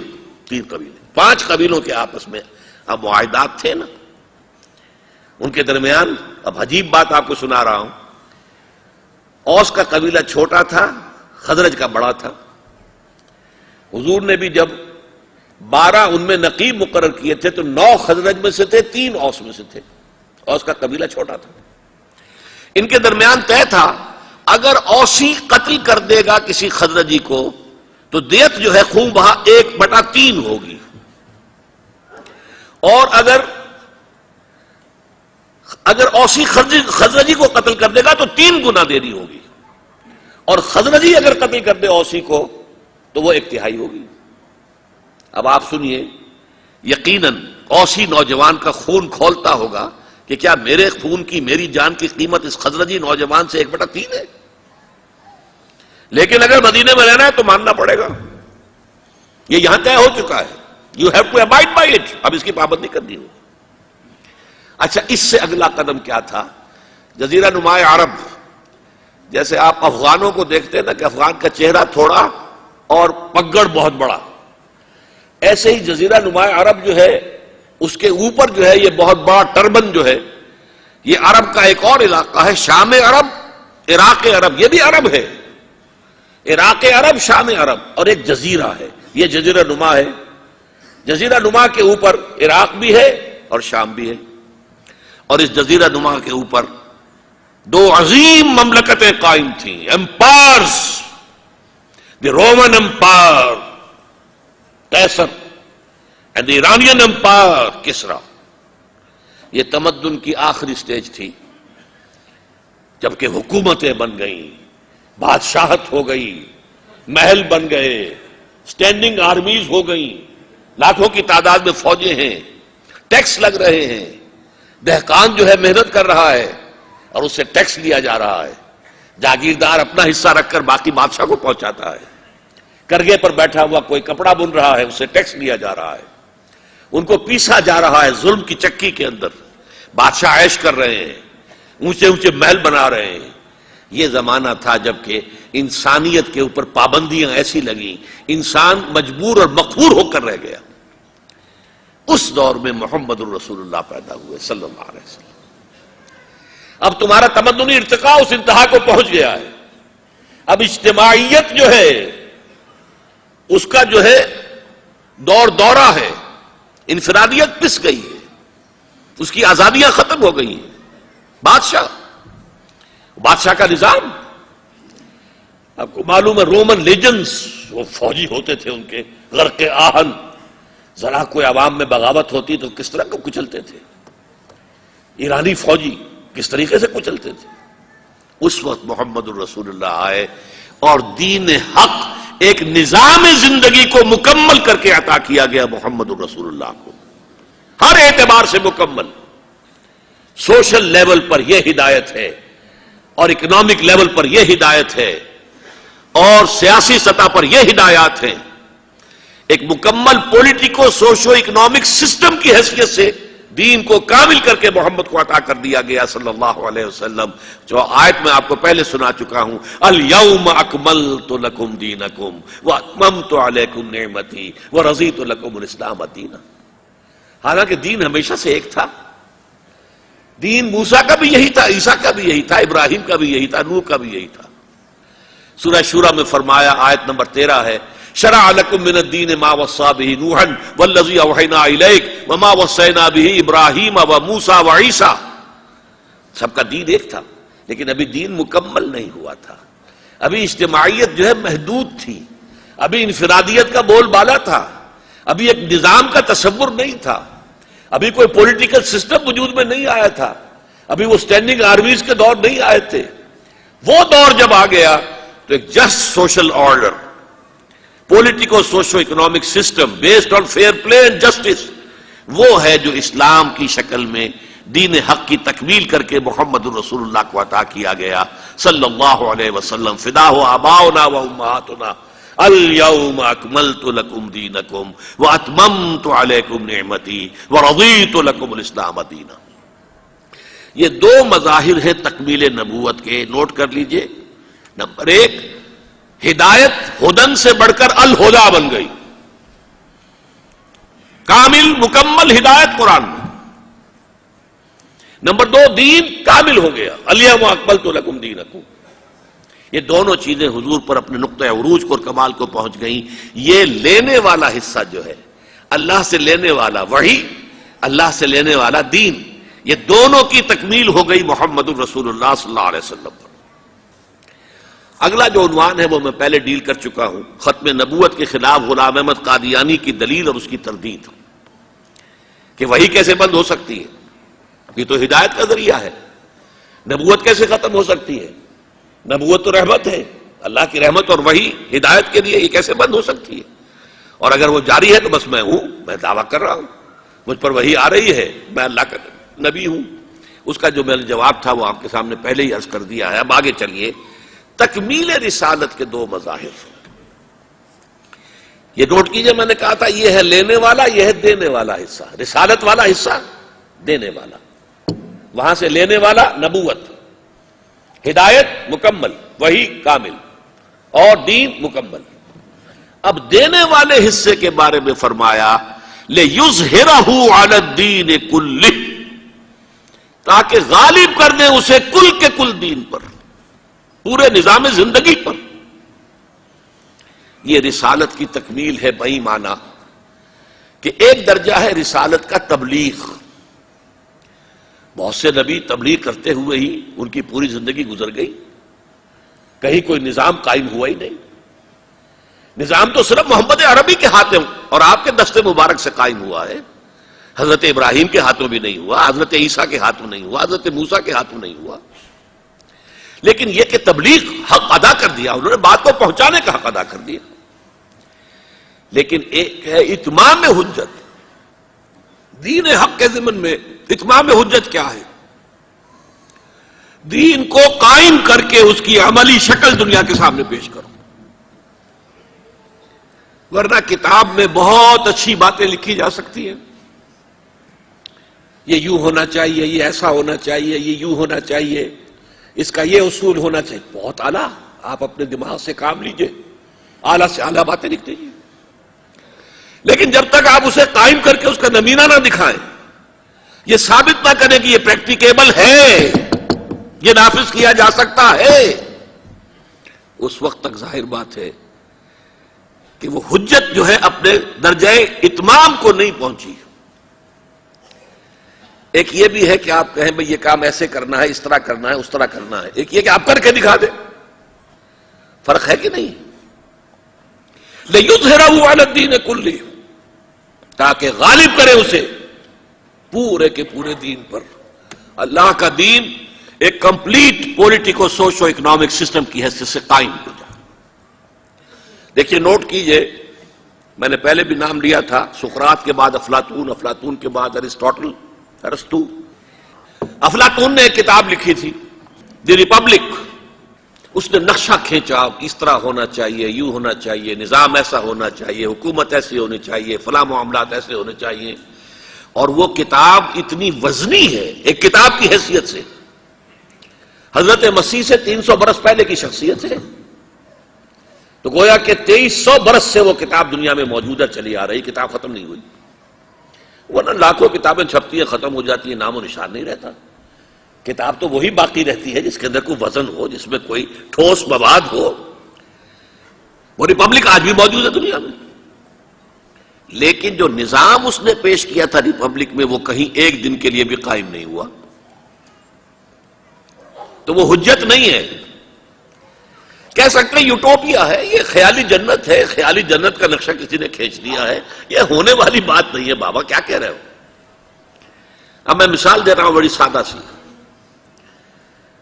یہ بظاہر تو بہت اعلیٰ بات ہے، سید القوم خادمہم، قوم کا سردار تو اس کا خادم ہوتا ہے۔ ہاں بھائی بڑی اچھی شاعری کی ہے آپ نے، لیکن یہ ہونے والی بات نہیں ہے۔ سردار سردار ہوتا ہے، خادم کیسے ہوگا؟ کیا محمد نے یہ کر کے نہیں دکھا دیا صلی اللہ علیہ وسلم؟ کیا خلیفہ وقت کی حیثیت سے حضرت عمر فاروق نے اپنے کندھے پر آٹے کی بوری لے کر اور اس خاندان کو نہیں پہنچائی کہ جس کے بچے بھوک کی وجہ سے بلبلا رہے تھے؟ لاکھوں مربع میل کے اوپر ان کا حکم چل رہا ہے، اور اپنے کندھے پر غلام نے کہا بھی کہ حضرت حضور یہ میں حاضر ہوں، میں لے چلتا ہوں۔ نہیں، قیامت کے دن تم میرا بوجھ نہیں اٹھا سکو گے۔ ایک عورت کو رات کے وقت گشت کر رہے ہیں اور عورت کو دیکھا درد ذہن میں مبتلا ہے، کوئی اسے اٹینڈ کرنے والا نہیں، کوئی عورت نہیں، کوئی دائی نہیں، گئے ہیں فرسٹ لیڈی اپنی بیوی کو لے کر گئے ہیں، اور اس بیوی نے جا کر حضرت عمر کی اہلیہ نے جا کر وہاں دایا گیری کی۔ سید القوم خادمہم کر کے دکھایا کہ نہیں؟ انسانی مساوات کا نقشہ پیش کر کے دکھایا کہ نہیں؟ کہ بیت المقدس کا سفر ہو رہا ہے اور سرکاری سفر ہے، کوئی پرائیویٹ نہیں ہے، نجی سفر نہیں ہے، کوئی علاج معالجے کے لیے نہیں جا رہے معاذ اللہ، بلکہ خالص سرکاری سفر، بیت المقدس کا چارج لینے کے لیے جا رہے ہیں۔ کس شان کے ساتھ؟ صرف ایک اونٹ لیا ہے، یہ نہیں کہ کوئی دستہ ہونا چاہیے، کوئی باڈی گارڈ ہونے چاہیے، کوئی جو سا کہ آج کل کہا جاتا ہے کہ کوئی باقاعدہ جو ہے ایک گروہ جو ہے ساتھ جانا چاہیے، انٹوراج جس کو کہا جاتا ہے آج کل، نہیں، ایک خلیفہ وقت ہے، ایک ان کے ملازم خادم، اور مساوات کی حد یہ ہے کہ چونکہ اسی پر راستے کا جو بھی راشن ہے وہ بھی اسی اونٹ پر ہے، لہذا ایک آدمی سوار ہو سکتا ہے، ایک وقت میں دو سوار نہیں ہو سکتے۔ ایک منزل حضرت عمر اوپر بیٹھے ہوئے ہیں اور وہ خادم جو ہے وہ نکیل پکڑ کر چل رہا ہے آگے آگے، اگلی منزل میں خادم اوپر بیٹھا ہے اور خلیفہ وقت نکیل پکڑ کر چل رہے ہیں آگے آگے، اور جب بیت المقدس میں پہنچے ہیں اور غلغلہ مچ گیا، وہاں آ گئے عمر، آ گئے عمر، آ گئے عمر، آ گئے حضرت ابو عبیدہ ابن الجراح رضی اللہ تعالی عنہ امین هذه الامہ، وہ وہاں کے سپہ سالار تھے اس فرنٹ کے، انہوں نے دیکھا عمر چلے آ رہے ہیں، اور وہ وقت آخری ایسا ہوا حساب کتاب سے کہ باری ہو گئی اس خادم کی، وہ اوپر بیٹھا ہوا ہے، حالانکہ اس نے ہاتھ جوڑ دیے تھے خدا کے لیے، لوگ کیا کہیں گے آپ مان لیجئے، نہیں، الدور دورک، نہیں، باری تمہاری، یہ حساب کا معاملہ ہے، تمہاری باری ہے، تم بیٹھو۔ راستے میں کہیں کیچڑ بھی تھا، جوتے اپنے ہاتھ میں اٹھائے ہوئے ہیں، ایک ہاتھ میں جوتے اٹھائے، ایک میں وہ نکیل پکڑی ہوئی ہے اونٹ کی، چلے آ رہے ہیں عمر فاروق رضی اللہ تعالی عنہ۔ یہ کہانیاں معلوم ہوتی ہیں، انہونی باتیں معلوم ہوتی ہیں، لیکن چونکہ یہ پوری تاریخ ہے، یہ کوئی 5-6 ہزار سال پرانی بات نہیں ہے، 1400 برس کیا ہوتے ہیں انسانی تاریخ کے اندر، یہ تمام تاریخ جو ہے محفوظ ہے، ایک ایک چیز محفوظ ہے۔ تو محمد رسول اللہ صلی اللہ علیہ وسلم پر رسالت کی تکمیل اس درجے میں یوں ہوئی کہ جو دین حق آپ پر کامل کیا ہو گیا، اسے آپ نے قائم کر کے نافذ کر کے دکھایا۔ یہ ہے در حقیقت تکمیل رسالت کا مظہر اول۔ نمبر 2، یہ بہت بڑی بات ہے، بہت بڑی بات ہے، اور سیرت کا یہ حصہ اکثر و بیشتر لوگوں کے سامنے نہیں ہے۔ ہمارے ہاں میلاد کی محفلیں ہوتی ہیں، سیرت کے جلسے ہوتے ہیں، حضور کے مناقب بیان کیے جاتے ہیں، حضور کی فضیلتیں بیان ہو رہی ہیں، آپ کے گیسوؤں کی بات ہو رہی ہے، اور باتیں ہو رہی ہیں، سایہ تھا نہیں تھا اس کی باتیں ہو رہی ہیں، حالانکہ وہ irrelevant ہے۔ سیرت، اصل سیرت کیا ہے؟ حضور نے اللہ کے دین کو قائم کرنے کی جد و جہد خالص ہیومن لیول پر کی ہے، ہیومن لیول پر، اس میں معجزات کا عمل دخل نہ ہونے کے برابر ہے۔ تکلیفیں جھیل کر، مصائب برداشت کر کے، فاقہ جھیل کر، زخم جھیل کر، اپنا خون زمین پر گرتا ہوا دیکھ کر، 259 اپنے جانثاروں کی لاشیں دیکھ کر یہ مراحل طے کر کے یہ کام کیا ہے. ایسا نہیں ہوا بس دعا مانگی اور بیڑا پار ہو گیا، نہیں. 3 برس شیب بنی ہاشم کے اندر نظر بند رہے ہیں. اور طائف میں جو نقشہ ہوا ہے، رسوا سر بازارے آشوق ستمگارے، اس راہ میں جو سب پہ گزرتی ہے سے گزری، تنہا پس زندہ کبھی رسوا سر بازار.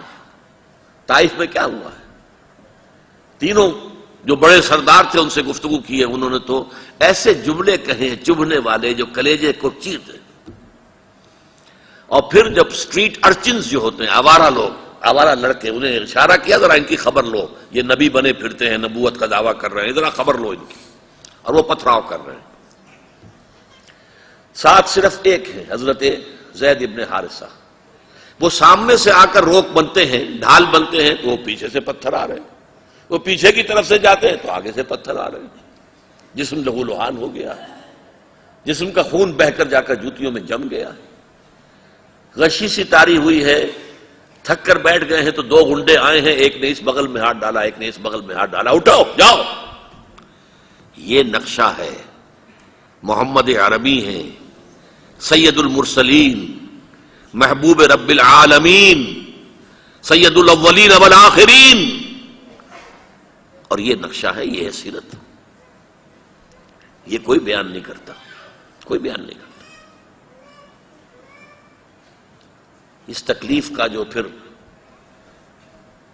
جو نقشہ نکلا ہے کہ پھر جو حضور کے قلب کی گہرائیوں سے جو دعا نکلی ہے، واقعہ یہ ہے کہ کلیجہ شک ہوتا ہے اسے پڑھتے ہوئے.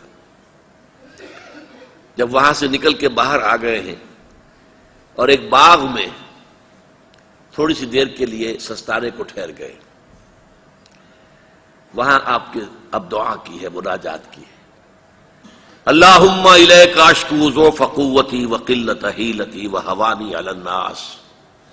اے اللہ تیری جناب میں فریاد لے کر آیا ہوں اپنے وسائل اور طاقت کی کمی کا، اور لوگوں کے سامنے جو رسوائی ہو رہی ہے اس کا. کہاں جاؤں، کس سے فریاد کروں؟ تیری ہی جناب میں فریاد لے کر آیا. الی من تکلنی، مجھے کس کے حوالے کر دیا ہے؟ الی بعید یتجہمنی اور الی عدو ملکت امری، کیا دشمن کے حوالے مجھے کر دیا جو چاہے کر گزرے؟ اندازہ کیجئے کہاں سے یہ الفاظ نکل رہے ہیں. لیکن پھر یہ فریاد جو ہے اس کا ٹرم کیا ہے؟ ان لم یکن علی غضبک فلا ابالی. پروردگار اگر تو ناراض نہیں ہے تو مجھے کوئی پرواہ نہیں، سر تسلیم خم ہے جو مزاج یار میں ہے.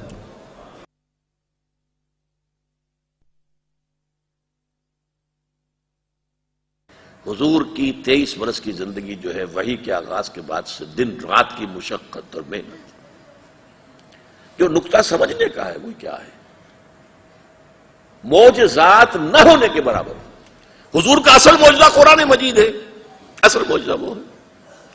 قرآن کے پڑھنے والے جانتے ہیں کہ کفار قریش مکہ جو ہے وہ کہتے تھے معجزہ دکھاؤ، جیسے موسیٰ کو معجزہ ملے، جیسے عیسیٰ کو معجزے ملے. اللہ کا فیصلہ تھا کہ نہیں دکھائیں گے، ہمارا معجزہ قرآن ہے. ان معجزوں کو دیکھ کر کون ایمان لے آیا تھا؟ کیا فرعون نے مان لیا تھا؟ کیا یہودی حضرت عیسیٰ پر ایمان لے آئے تھے معجزے دیکھ کر؟ جن سے بڑے معجزے ممکن نہیں ہے، حسی معجزے، آنکھوں سے دکھائے جانے والے معجزے تو اس سے بڑے ممکن نہیں ہے. مردے سے کہا جائے قم باذن اللہ اور وہ کھڑا ہو جائے، چلنا شروع کر دے. مردہ قبر سے نکل آیا. یا یہ کہ گارے سے ایک پرندے کی شکل بنائی، پھونک ماری اور وہ اڑتا ہوا پرندہ ہو گیا. احیاء موتا اور تخلیق حیات، اس سے آگے کوئی شے ہے؟ باقی یہ کہ جو مادرزاد اندھا تھا، ہاتھ پھیرا اور اس کی بینائی آ گئی، یہ تو چھوٹی چیزیں ہیں. مردہ کو زندہ کر دیا، اور کیا چاہیے آپ کو؟ تو کیا ایمان لے آئے لوگوں نے کہا جادوگر ہے اور جادو کفر ہے لہذا کافر ہو گیا، مرتد ہو گیا، واجب القتل، سولی چڑھا دو اس کو. تو اللہ تعالیٰ نے محمد کے بارے میں طے کیا کہ وہ معجزے نہیں دکھائے جائیں گے. ہدایت کا طالب کوئی ہے تو قرآن موجود ہے، معجزہ ہے سب سے بڑا، اور ہدایت کا طالب نہیں ہے تو بڑے سے بڑا معجزہ دکھا دو ایمان تو نہیں لاتے۔ لیکن اس میں خاص طور پر نوٹ کیجئے، جب بنی اسرائیل کو بھوک لگی تھی اور کھانے کو کچھ نہیں تھا تو من و سلوہ نازل ہوئے تھے کہ نہیں؟ جیش العسرہ، سفر تبوک، بھوک کا یہ حال اور رسد کی کمی کا یہ حال کہ تین مجاہدین کا 24 گھنٹے کا راشن ایک کھجور۔ پہلے ایک شخص نے منہ میں رکھا، چوس لیا کچھ دیر، پھر دوسرے کو دے دیا، اس نے چوس لیا، کچھ گلوکوز مل گئی، کچھ انرجی مل گئی، اللہ اللہ خیر صلی اللہ، پھر تیسرے کو دے دیا۔ 3 آدمیوں کے لیے 24 گھنٹے کا راشن ایک کھجور۔ کیا من و سلوہ نازل ہوا؟ بتائیے۔ یہ میں سوال بعد میں کروں گا، کیا وہ بنی اسرائیل والے جو ہیں وہ اللہ کو زیادہ محبوب تھے محمد کے امتیوں سے؟ کیا موسیٰ زیادہ عزیز تھے محمد الرسول اللہ سے صلی اللہ علیہ وسلم؟ یہ سوال اپنی جگہ ہے، واقعہ اپنی جگہ ہے۔ غزوہ خندق کے اندر لوگوں نے فاقوں کی وجہ سے، کئی وقت کا فاقہ ہے، کمر دوہری ہوئی جا رہی ہے، تو کمر سے پتھر باندھ لیے ہیں، اپنی چادریں لے کر یہاں پتھر رکھا پیٹ کے اوپر اور چادر سے کس دیا تاکہ کمر جو ہے سیدھی رہے۔ پھر حضور سے آ کر فریاد کی کہ حضور اب یہ فاقہ کشی ناقابل برداشت ہو رہی، دیکھیے ہم نے یہ پتھر باندھے ہوئے۔ حضور اپنا کرتا مبارک اٹھا کر دکھاتے ہیں، وہاں 2 پتھر بندھے ہوئے۔ یہ ساری باتیں ہماری سیرت کے جلسے ہوتے ہیں تو اس کا موضوع کیا ہوتا ہے؟ حسن یوسف دم عیسیٰ ید بیضا داری، آنچ خوبہ ہمدارن تو طلحہ داری۔ اے محمد صلی اللہ علیہ وسلم، آپ کو جو تمام انبیاء کو جو خوبیاں دی گئیں وہ ساری آپ کو دے دی گئی۔ یوسف علیہ السلام بہت حسین تھے، ان سے بڑھ کر حسن محمد کو عطا کر دیا گیا صلی اللہ علیہ وسلم۔ دم عیسیٰ ید بیضا، یہ ساری چیزیں ہیں محمد آپ کو عطا کی گئی۔ حسن یوسف دم عیسیٰ ید بیضا داری، آنچ خوباں ہمدارن تو طلحہ داری۔ لیکن میں یہ کہا کرتا ہوں کہ حضور کی یہ حدیث کوئی نہیں سنائے گا آپ کو، تمام نبیوں پر جو تکلیفیں آئی ہیں میں نے تنہا وہ ساری جھیلی ہیں۔ یہ حدیث نبوی ہے۔ بہرحال اس پوری بحث کا نتیجہ کیا ہے کہ یہ معجزوں سے نہیں ہوا ہے، یہ دعاؤں سے نہیں ہوا ہے۔ دعائیں بھی ہوئی ہیں، کوئی شک نہیں، اللہ کی مدد بھی آئی ہے، غزوہ بدر میں آئی ہے مدد، اور مدد کا رات دروازہ آج بھی بند نہیں ہے۔ چمن کے مالی اگر بنا لے موافق اپنا شعار، اب بھی چمن میں آ سکتی ہے پلٹ کر چمن سے روٹھی بہار، اب بھی فضائے بدر پیدا کر فرشتے تیری نصرت کو اتر سکتے ہیں گردوں سے قطار اندر قطار، اب بھی مدد تو اب بھی آئے گی۔ معجزہ جو ہے وہ صرف نبیوں کے لیے ہوتا تھا، حضور کے لیے بعض معجزے ہیں، بعض مواقع پر تھوڑا سا کھانا جو ہے بہت سے لوگوں کے لیے کفایت کر گیا، ایسی چیزیں ہوئی ہیں، کرامات کی نوعیت کی چیزیں ہوئی ہیں۔ لیکن یہ ہے کہ جس طرح کا ہم وہاں دیکھتے ہیں، دھوپ پریشان کر رہی ہے تو ساتھ کے ساتھ بادل چل رہا ہے، ابر چل رہا ہے، ظللنا علیکم الغمام وانزلنا علیکم المن والسلوى، یہ بنی اسرائیل کے لیے ہوا ہے۔ 6 لاکھ کا قافلہ، 6 لاکھ تھے بنی اسرائیل جو مصر سے نکلے تھے، 600,000، اور یہ قافلہ جب چلتا تھا کتنا بڑا ایریا ہوتا ہوگا، اور اس کے اوپر وہ صاحبان کی طرح جو ہے مسلسل وہ ابر ساتھ کے ساتھ جا رہا ہے۔ یہاں تو نہیں ہوا، یہاں جو کچھ ہوا ہے میرے الفاظ نوٹ کیجئے، زمین پر قدم بقدم چل کر ہوا ہے، عام انسانی سطح پر ہوا ہے، محنت سے ہوا ہے، مشقت سے ہوا ہے، تکلیفیں جھیل کر ہوا ہے، مصائب برداشت کر کے ہوا ہے، آزمائشوں میں سے گزر کر ہوا ہے، امتحانات میں سے گزر کر ہوا ہے۔ حضور کا اپنا خون 2 مرتبہ گرا ہے۔ ویسے تو یہ کہ حضور صلی اللہ علیہ وسلم کی تو اپنی خواہش یہ تھی، لَوَدِدتُّ أَنْ أُقْتَلَ فِي سَبِيلِ اللَّهِ ثُمَّ أُحْيَا ثُمَّ أُقْتَلَ ثُمَّ أُحْيَا ثُمَّ أُقْتَلَ، میری بڑی خواہش ہے میں اللہ کی راہ میں قتل ہو جاؤں، پھر زندہ کیا جاؤں، پھر قتل کیا جاؤں، پھر زندہ کیا جاؤں، پھر قتل کیا جاؤں. لیکن اللہ کے رسول قتل نہیں ہو سکتے. یہ میں نے آج سے عرض کیا تھا، رسول اور نبی میں فرق ہے. ایک فرق یہ نوٹ کر لیجئے، نبی قتل ہو سکتا ہے. یحییٰ علیہ السلام صرف نبی تھے، قتل ہو گئے.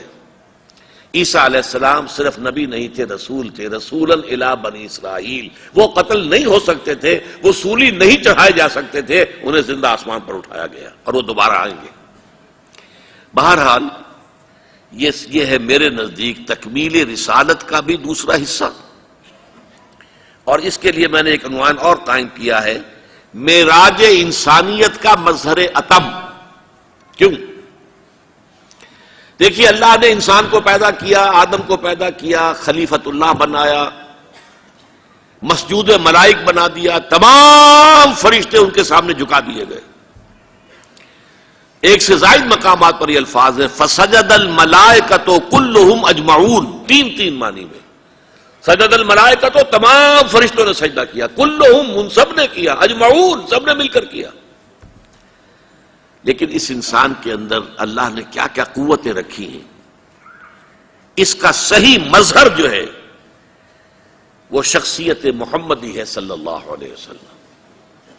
انسانیت کی عظمت اس کو دیکھنا ہو، اس کا نمونہ دیکھنا ہو تو وہ محمد عربی صلی اللہ علیہ وسلم. علامہ اقبال نے ایک شعر کہا تھا غالب کے بارے میں، فکر انسان پر تیری ہستی سے یہ روشن ہوا، ہے پرے برغ تخیل کی رسائی تا کجا. اے غالب، تیری شخصیت کی وجہ سے انسان کی سوچ پر یہ بات کھلی کہ انسان کا تخیل جو ہے کہاں تک جا سکتا ہے. یہ تیرے اشعار سے معلوم ہوتا ہے کہ تخیل جو ہے انسان کا کہاں سے کہاں پہنچ سکتا ہے. فکر انسان پر تیری ہستی سے یہ روشن ہوا، ہے پرے مرغ تخیل کی رسائی تا کجا. میں کہتا ہوں کہ محمد الرسول اللہ کے ذریعے سے صلی اللہ علیہ وسلم یہ بات واضح ہوئی کہ انسان میں اللہ تعالیٰ نے کتنی طاقت رکھی. اس کا ظہور، اس کا مظہر اتم محمد الرسول اللہ صلی اللہ علیہ وسلم میں معراج انسانیت. اگلا عنوان ہے تکمیل رسالت کا منطقی نتیجہ. تکمیل رسالت کا ایک مظہر یہ ہے، نوٹ کیجئے، آپ سے پہلے جتنے رسول آئے وہ صاف کسی علاقے کے لیے آئے، کسی قوم کے لیے آئے، کسی شہر کے لیے آئے. پوری نوع انسانی کے لیے کوئی رسول مبعوث نہیں ہوا. واحد رسول ہیں اللہ کے محمد صلی اللہ علیہ وسلم، جن کی بعثت ہے پوری نوع انسانی کے لیے. اس کو اچھی طرح سمجھ لیجئے، اس میں کچھ شک ہو سکتا ہے تھوڑا سا، کیونکہ قرآن مجید میں حضرت ہود کے بارے میں تو ہے، قوم عاد کے لیے بھیجے گئے، وَإِلَىٰ عَادٍ أَخَاهُمْ هُودًا. حضرت صالح قوم سمود کی طرف بھیجے گئے، وَإِلَىٰ ثَمُودَ أَخَاهُمْ صَالِحًا وَإِلَىٰ مَدْيَنَ أَخَاهُمْ شُعَيْبًا. ٹھیک ہے. لیکن حضرت عیسیٰ کے بارے میں اشکال پیدا ہو سکتا ہے. حضرت عیسیٰ کے ماننے والے اس وقت پوری دنیا میں ہیں، ساری نسلوں کے لوگ ہیں. فار ایسٹ میں چلے جائیے، عیسائیت موجود ہے. آپ وہ جو تاریک کہلاتا ہے بلیک کانٹیننٹ افریقہ، اس کے گھنے ترین جنگلات میں کانگو کے طاس میں پہنچ جائیے، وہاں آپ کو عیسائی مل جائے گا. اس میں کوئی شک نہیں کہ عیسائی مشنریز نے تبلیغ کے ضمن میں جو کارنامے کیے ہیں، جہاں جہاں پہنچایا ہے، عام انسان کا وہاں پہنچنا آسان کام نہیں ہے. کانگو کا طاس ہو، امیزن کا طاس ہو، کہاں نہیں پہنچی. آپ کے ملک میں جیکب آباد میں بیٹھے ہوئے، کتنی گرمی، شدید گرمی، جاتے ہوئے گھبراتے ہیں ہم بھی وہاں پر، لیکن وہاں انہوں نے اپنے مشن قائم کیے. تو اس سے شک ہوتا ہے کہ شاید حضرت مسیح علیہ السلام ان کی بعثت پوری نوع انسانی کی طرف ہو. لیکن اس نقطے کو سمجھ لیجئے، اور یہ عقلی اعتبار سے، منطقی اعتبار سے اور نص کے اعتبار سے، منصوص منقول ہونے کے اعتبار سے، حضرت عیسیٰ کی بعثت صرف بنی اسرائیل کے لیے تھی. قرآن مجید میں سورہ آل عمران میں کہا گیا رسولاً الی بنی اسرائیل، وہ رسول تھے بنی اسرائیل کی طرف. قرآن کی تو نص قطعی ہو گئی. خود انجیل میں موجود ہے، حضرت مسیح فرماتے ہیں میں صرف اسرائیل کے گھرانے کی کھوئی ہوئی بھیڑوں کی تلاش میں آیا ہوں. انجیل میں موجود ہے. اس سے بھی زیادہ کلیئر بات، جب آپ نے اپنے 12 حواریین کو بھیجا ہے، جاؤ اب جو چیز تمہیں مجھ سے ملی ہے اب تقسیم کرو، لوگوں میں پہنچاؤ، تبلیغ کرو. لیکن فرما دیا تھا جینٹائلز میں تبلیغ نہیں کرنی ہے تمہیں. یہ گوئمز اور جینٹائلز یہ اصطلاح ہے یہود کی، کہ یہودی سمجھتے ہیں کہ پورے انسان تو صرف ہم ہیں یہودی، باقی جو انسان ہیں مختلف نسلوں کے یہ انسان نما حیوان ہیں. شکلیں ان کی انسانوں کی سی ہیں، حقیقت میں یہ حیوان ہیں. جینٹائلز اینڈ گوئمز یہ دو اصطلاحات ہیں ان کی. لیکن جینٹائلز کو تبلیغ کرنے سے حضرت مسیح نے روکا. یہ بھی انجیل میں موجود ہے. بلکہ اس میں جو الفاظ انجیل میں ہیں وہ تو میں سمجھتا ہوں کہ حضرت مسیح کے الفاظ نہیں ہو سکتے. اس میں یقیناً جو ہے کہیں کسی اور نے نمک مرچ ملا دیا ہے. الفاظ یہ ہیں کہ کوئی شخص بھی اپنے بچوں کے حصے کی روٹی کتے کے آگے نہیں ڈالتا. یہ الفاظ جو ہیں میرے نزدیک حضرت مسیح کے نہیں ہو سکتے، واللہ اعلم. لیکن یہ ثابت ہے قرآن سے بھی، رسول الی بنی اسرائیل، اور انجیل سے بھی کہ آپ کی بعثت تھی میں صرف اسرائیل کے گھرانے کی کھوئی ہوئی بھیڑوں کی تلاش میں آیا ہوں. یہ اصل میں سینٹ پال تھا. جیسے ہمارے ہاں عبداللہ ابن سبا یہودی، اسلام کا شدید دشمن، لیکن پھر ایک موقع پر اسلام کا لبادہ اوڑھ کر آ گیا اور اس نے مسلمانوں کے اندر رخنہ پیدا کیا. بنو امیہ اور بنو ہاشم کی پرانی چپلش کو زندہ کیا اور کہا کہ وسیع جو ہے اللہ کے رسول کے وہ تو علی ہے، خلافت ان کا حق ہے. یہ عثمان جو بیٹھا یہ غاصب ہے، غاصب. اور ابو بکر بھی غاصب تھا اور عمر بھی غاصب تھا رضی اللہ تعالی عنہ اجمعین. نقل کفر نہ باشد. بہرحال اسی کے نتیجے میں حضرت عثمان کی شہادت ہوئی. پھر 4.5 برس تک مسلمان آپس میں لڑے. 1,00,000 مسلمان حضرت علی رضی اللہ تعالیٰ عنہ کے عہد خلافت کے دوران 4.5 سال میں 1,00,000 مسلمان ایک دوسرے کی تلواروں اور نیزوں سے ختم ہوئے. تو وہ جو سیلاب چل رہا تھا اسلام کا، تھمتا نہ تھا کسی سے سیل رواں ہمارا، جو اسلام کا ایڈوانس چل رہا تھا رائٹ اور لیفٹ دونوں طرف، وہ رک گیا انٹرنل سیبوٹاج کے نظریے میں. ورنہ اسی وقت پوری دنیا میں بول بالا ہو چکا ہوتا اللہ کے دین کا. اسی طریقے سے سینٹ پال جو ہے، سینٹ، اب چونکہ سینٹ کہا جاتا ہے میں بھی وہی لفظ استعمال کر رہا ہوں، وہ جب تک حضرت مسیح موجود رہے دنیا میں شدید ترین مخالف تھا. جب حضرت مسیح کو اللہ نے اٹھا لیا، اب وہ لبادہ اوڑھ کر کے مجھے مکاشفہ ہوا ہے، مسیح سے ملاقات ہوئی ہے اور مسیح پر میں اب ایمان لے آیا ہوں اور مسیح نے مجھے یہ حکم دیا ہے اور یہ مقام عطا کیا ہے. پھر وہ ان کا سب سے بڑا لیڈر بن گیا اور اس نے جو تبدیلیاں کی ہیں حضرت مسیح کے دین کو ختم کر دیا. عبداللہ ابن سبا بھی ختم کر دیتا ہمارے دین کو، لیکن یہ دین آخری تھا، اللہ نے اس کی حفاظت کی ہے. لیکن اس سینٹ پال نے حضرت مسیح کے دین کو ختم کر دیا، توحید کو تثلیث سے بدل دیا. یہ سینٹ پال نے کیا ہے. حضرت مسیح کے کسی قول کے اندر جو ہے تثلیث موجود نہیں ہے.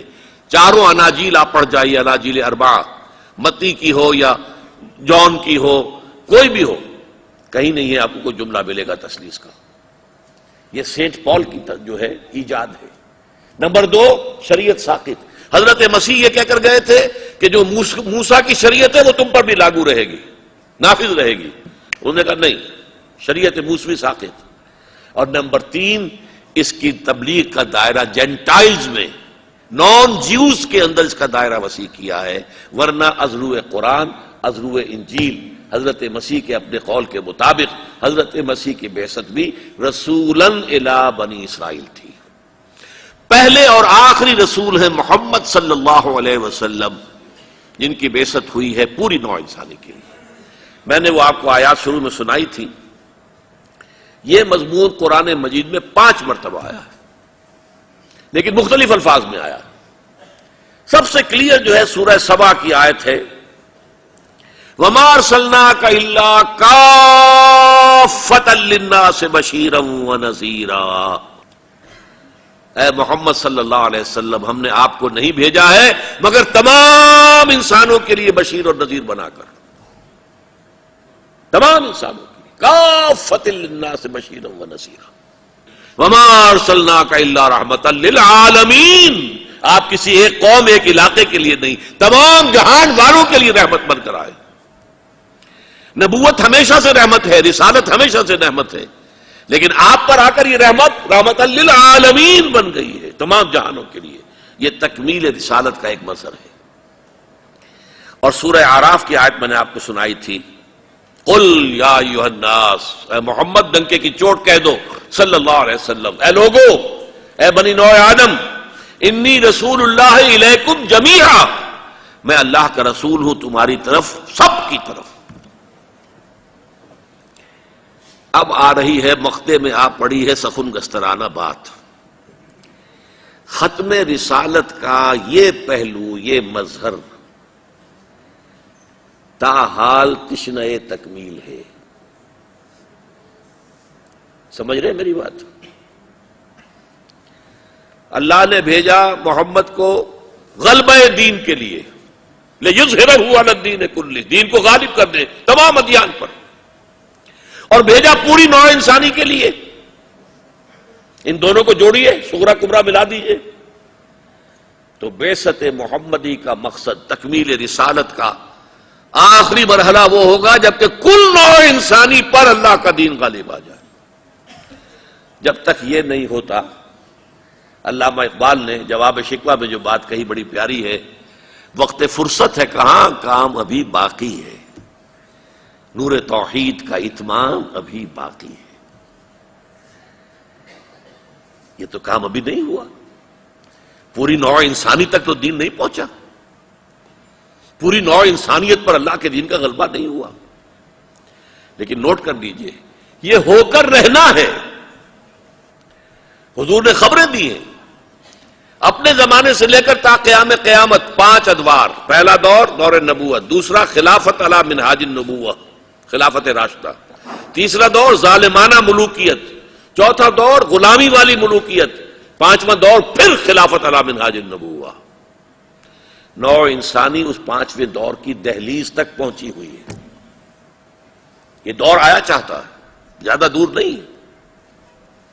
پھر آپ نے خبر دی، حضرت ثوبان فرماتے ہیں، اور یہ مسلم شریف کی روایت، حضور ارشاد فرماتے ہیں صلی اللہ علیہ وسلم، ان اللہ زوالی الارض، اللہ نے میرے لیے کل زمین کو لپیٹ دیا یا سکیڑ دیا، فرأیت مشارقہا و مغاربہا، تو میں نے اس کے سارے مشرق دیکھ لیے، سارے مغرب دیکھ لیے۔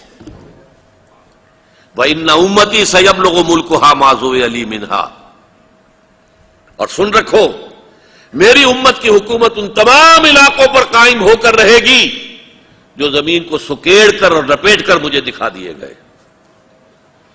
کوئی شک ہے؟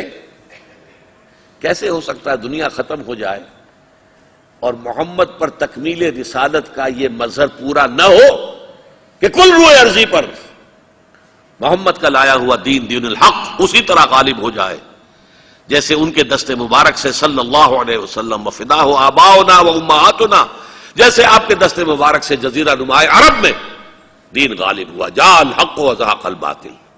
تکلیفیں جھیلی، مصیبتیں جھیلی، برداشت کی، جانیں دی، قربانیاں دی، سینکڑوں صحابہ نے جانوں کا نذرانہ پیش کیا، حضرت حمزہ جیسے بھی ان میں ہیں، ایک ایک صحابی ہم جیسے لاکھوں کی جانوں سے بڑھ کر اس کی جان قیمتی ہے۔ حضرت حمزہ جو ہیں ان کی جان کا تو ہم کیا قیمت اندازہ لگائیں گے۔ یہ جانیں گئی ہے تب دین آیا ہے، دین غالب ہوا، لیکن ہونا ہے، ورنہ محمد الرسول اللہ پر تکمیل رسالت کا تقاضا پورا نہیں ہوگا۔ کیسے ممکن ہے کہ دنیا ختم ہو جائے اور حضور پر تکمیل رسالت کا یہ تقاضا کہ کل روئے ارضی پر آپ کا لایا ہوا دین نافذ ہو جائے اور یہ پورا نہ ہو۔ ایک اور حدیث جو مقداد بن الاسود سے ہے رضی اللہ تعالی عنہ، اس میں حضور کے الفاظ یہ ہیں، لا يبقى على الارض بیت وبر ولا مدر الا ادخل اللہ کلمۃ الاسلام، اس روئے ارضی پر کوئی ایک گھر بھی نہیں بچے گا، نہ اینٹ گارے کا بنا ہوا، نہ ہی کمبلوں کا بنا ہوا کوئی خیمہ بچے گا جس میں اللہ کلمہ اسلام کو داخل نہ کر دے۔ یہ ہوگا، یہ ہو کر رہنا، اور اسی وقت ہے کہ واقعتاً حضور کی ختم نبوت، ختم رسالت بمانی تکمیل رسالت و تکمیل نبوت، اس کا بتمام و کمال ظہور اسی وقت ہوگا۔ علامہ اقبال نے نبی اکرم صلی اللہ علیہ وسلم کی احادیث کو بھی، اس کے مضامین کو بھی اپنے اشعار میں پیش کیا ہے، جیسے کہ قرآن مجید سے بے شمار اپنے اشعار کے اندر استشہاد کیا ہے۔ چنانچہ یہ چیزیں بھی کہ یہ دور آ کر رہے گا، آسماں ہوگا سحر کی نور سے آئینہ پوش، اور ظلمت رات کی سیما پا ہو جائے گی، پھر دلوں کو یاد آ جائے گا پیغام سجود، پھر جمی خاک حرم سے آشنا ہو جائے گی، آنکھ جو کچھ دیکھتی ہے لب پہ آ سکتا نہیں، میں بے حیرت ہوں کہ دنیا کیا سے کیا ہو جائے گی، شب گریزاں ہوگی آخر جلوہ خورشید سے، یہ چمن معمور ہوگا نغمہ توحید سے، کل روئے عرصی پر لا الہ الا اللہ ان الحکم الا للہ، حکومت حاکمیت کا حق سوائے اللہ کے کسی کو نہیں۔ یہ نظام جو ہے پولیٹیکو سوشو اکنامک سسٹم پوری دنیا میں قائم ہوگا۔ دیکھیے یہ کام پہلے جب ہوا تھا حضور کے دست مبارک سے جزیرہ نما عرب میں دین کا غلبہ ہو گیا،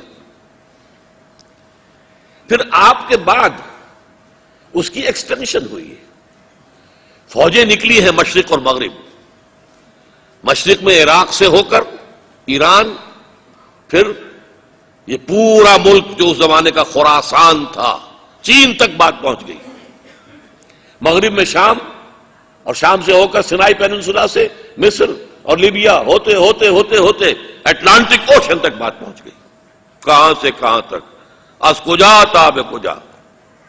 وہ تو جیسا کہ میں نے عرض کیا فتنہ جو تھا سبائی فتنہ، اس نے انٹرنل سیبوٹاج کیا، آپس میں بڑھا دیا مسلمانوں کو، قوت ٹوٹ گئی، جیسے کہیں اونچائی پر ٹرک چڑھ رہا ہو اور کہیں موشن ٹوٹ جائے، تو موشن ٹوٹنے کے بعد جو ہے وہ ڈرائیور گھبراتا ہے، یہ موشن ٹوٹ گیا، تھمتا نہ تھا کسی سے سیل رواں ہمارا، وہ سیل رواں ہمارا تھم گیا اور ریورسل شروع ہو گیا۔ اب بھی یہی ہوگا، کسی ایک خطے میں اللہ کا وہ نظام خلافت علی منہاج النبوہ قائم ہوگا۔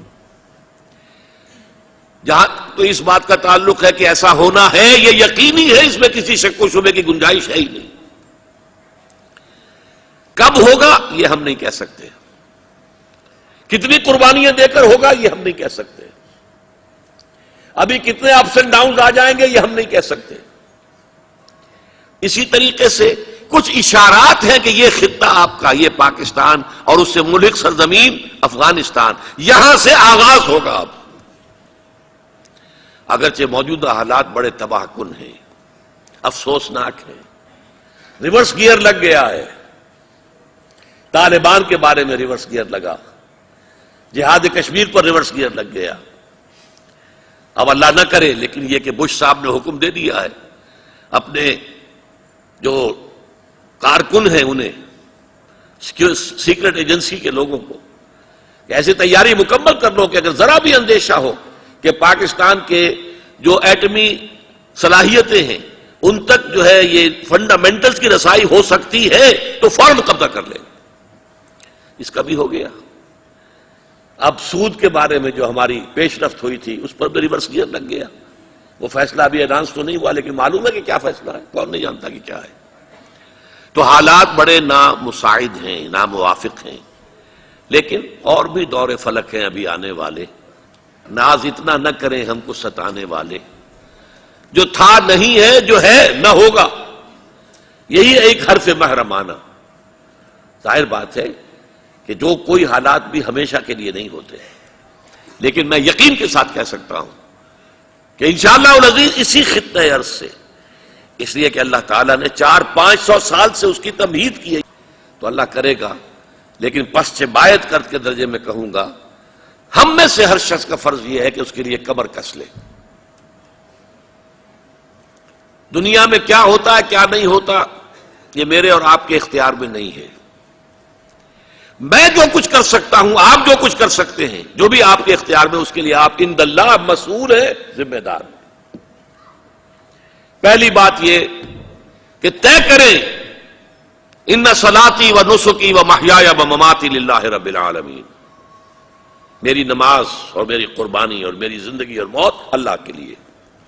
اب اللہ کے لیے جینا ہے، اللہ کے لیے مرنا ہے، اللہ کے دین کو قائم کرنا ہے. سیرت النبی سے یہ سبق لینا ہے، یہ اسوہ رسول ہے. اسی لیے لقد کان لکم فی رسول اللہ اسوۃ حسنہ والی آیت کہاں آئی ہے؟ غزوہ احزاب کے ضمن میں آئی ہے، جس موقع پر حضور نے 2 پتھر باندھے ہوئے تھے اپنے پیٹ سے. وہ نقشہ دکھایا گیا ہے، لقد کان لکم فی رسول اللہ اسوۃ حسنہ. ہم کوئی تکلیف جھیلنے کو تیار نہیں، کوئی قربانی دینے کو تیار نہیں. پہلا کام یہ ہے کہ آپ اپنی معاش اور اپنی معاشرت کو حرام سے پاک کریں. کوئی سودی لین دین ہے ختم کریں اسے. پردہ نہیں ہے گھر میں، پردہ نافذ کریں. شریعت کے احکام ہے. کوئی ہمارے ہاں قانون نہیں بنا ہے آج تک جس نے پردے کو ممنوع قرار دیا. اگر چھوڑا ہے تو ہم نے خود چھوڑا ہے، ذمہ دار ہم ہیں. کوئی قانون ایسا نہیں بنا کہ بینک سے لازماً سود کے اوپر قرضہ لے کر اپنی دکان زیادہ چمکاؤ، کاروبار زیادہ بڑھاؤ. کوئی قانون نہیں ہے. جو کرتا ہے خود کرتا ہے، ذمہ دار ہم ہیں. اسی لیے ہمارے اوپر اعمالکم اموالکم، حضور نے فرمایا تمہارے اپنے عمل تمہارے اوپر حکمران ہو جاتے. کما تکونون کذالک یؤمر علیکم، جیسے تم خود ہوگے ویسے ہی تم پر حاکم مسلط کر دیے جائیں گے. تو پہلا کام ہے انفرادی توبہ. خود طے کرے جینا مرنا اللہ کے لیے، اور سب سے پہلے اپنی زندگی میں اسلام کو نافذ کرے. پھر نمبر 3، اب تلاش کرے کوئی قافلہ، کوئی جماعت جو دین کو قائم کرنے کے لیے اور صحیح طریقے پر قائم کرنے کے لیے جد و جہد کر رہی، اس میں شامل ہو. علیکم بالجماعہ، حضور نے فرمایا تم پر لازم ہے جماعت کی شکل اختیار کرنا. انی آمرکم بخمس اللہ امرنی بہن، مسلمانوں میں تمہیں 5 باتوں کا حکم دے کر جا رہا ہوں، اور یہ اللہ نے مجھے حکم دیا ہے، اپنے طور پر نہیں دے رہا ہوں. بالجماعت والسمع والطاعت والہجرت والجہاد فی سبیل اللہ. یہ حدیثیں آپ کو نہیں سنائی گئی. 5 باتوں کا حکم دے رہا ہوں، جماعتی شکل ہو، اور جماعت بھی سم و طاعت والی، لسن اینڈ اوبے، ڈسپلن جماعت. وہ ہجرت بھی کرے گی، جہاد بھی کرے گی.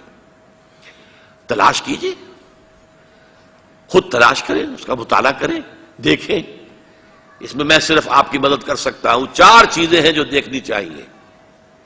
اس جماعت کا ڈکلیئرڈ گول ہونا چاہیے اقامت الدین، دین کو قائم کرنا، دین کو غالب کرنا. لِیُظْهِرَهُ عَلَى الدِّینِ كُلِّهِ، جس کے لیے محمد بھیجے گئے صلی اللہ علیہ وسلم، اس کی تکمیل کرنا. Nothing short of that. ورنہ کام تو اور بھی بہت اچھے ہیں، تعلیم کا، تدریس کا، تبلیغ کا، خلق خدا کی خدمت کا، بڑے اچھے کام ہیں. لیکن نہیں، ڈکلیئرڈ گول ہونا چاہیے اللہ کے دین کو نافذ کرنا ہے، قائم کرنا. نمبر 2، اس کا ڈسپلن مضبوط ہونا چاہیے. نمبر 3، ان سے پوچھئے طریقہ کار کیا ہے آپ کے سامنے. وہ طریقہ کار اسوہ رسول سے اخذ کیا جانا چاہیے. لقد کان لکم فی رسول اللہ اسوۃ حسنہ. اور نمبر 4 یہ کہ اس کی قیادت کے قریب جا کر سونگھئے کہ خلوص کی خوشبو آتی ہے یا نہیں آتی. کہیں ایسا تو نہیں محسوس ہوتا کہ ہے تو باتیں تو اچھی ہیں لیکن دھندا ہے، یہ دنیا کمانے کا ذریعہ بنایا ہوا ہے. 4 چیزیں اگر کہیں پر کسی درجے میں بھی پوری ہو جائیں، آپ پر لازم ہے اس جماعت میں شریک ہونا، اور اس جماعت میں شریک ہو کر اور پھر دین کے غلبے کی جد و جہد کرنا. 10 جماعتیں ہوں، 20 جماعتیں، کوئی پرواہ نہیں. ایک جماعت صرف نبی کی ہوا کرتی تھی. نبی کی جماعت کے اندر جو شامل نہیں وہ کافر، نبی کی جماعت کو جو چھوڑ گیا وہ مرتد. لیکن یہاں نہیں ہے معاملہ. اب کوئی نبی نہیں ہے. اب تو در حقیقت آپ کی جماعت ہے، کسی اور کی جماعت ہے، کسی اور کی آپ دیکھیے جو آپ کو پسند آئے، جو دل کو لگے. کام کرنا ہے دین کا، قافلے بے شمار ہو، کوئی حرج نہیں. لیکن کوئی شخص بھی اس جد و جہد سے بالکل علیحدہ نہ رہ جائے، بری نہ رہ جائے. یہ ہے میرا پیغام سیرت النبی علی صاحب الصلاۃ والسلام کا کنکلوڈنگ جو پیغام ہے میرے لیے آپ کے لیے امتیوں کے لیے، پس چہ باید کرنا کیا چاہیے، وہ میں نے 3 نکات میں آپ کے سامنے رکھ دیا۔ پہلے طے کریں ان صلاتی و نسکی و محیای و مماتی للہ رب العالمین، پھر اپنی معاش اور معاشرت میں سے غیر اسلامی چیزیں، حرام چیزیں نکال کے پاک کریں اپنی معاشرت کو اور معیشت کو، پھر یہ کہ کسی جماعت کے ساتھ منسلک ہو کر اور ایک جماعت کی شکل میں منظم ہو کر جد و جہد کریں کہ یہاں پہ اسلامی انقلاب آئے۔ اب ظاہر بات ہے کہ اس کے لیے حضور کا طریقہ کیا ہے اس کو بیان کرنے کا یہ موقع نہیں ہے۔ میں آپ حضرات کا بہت ہی ممنون ہوں۔ ابھی جناب مظفر وارثی صاحب تشریف لائے ہوئے ہیں، لیٹ ہو گئے تھے ورنہ ان کی نظم جو ہے آپ پہلے سنتے، لیکن اب اچھا ہے، اب آپ جو بھی ذرا ثقیل باتیں آپ کے سامنے آئی ہیں تو کچھ آپ کے لیے ذرا ایک دوسرا نقشہ بھی سامنے آ جائے، اس کے بعد پھر دعا کریں گے اور دعا پر پھر محفل کا اختتام ہوگا۔ معذرت خواہ ہوں کہ تاخیر سے پہنچا اور ڈاکٹر صاحب کا خطاب شروع ہو چکا تھا، میری نظم پہلے ہونا تھی اس سے، اب وہ کوئی مناسب نہیں لگتا کہ میں نظم پیش کروں۔ بہرحال 2 نعت کے شعر اس موقع کی مناسبت سے پڑھتا ہوں۔ آخری شریعت کوئی آنے والی اور نہ لانے والا، آخری شریعت کوئی آنے والی اور نہ لانے والا، خود میرے نبی نے بات یہ بتا دی، لا نبی آبادی،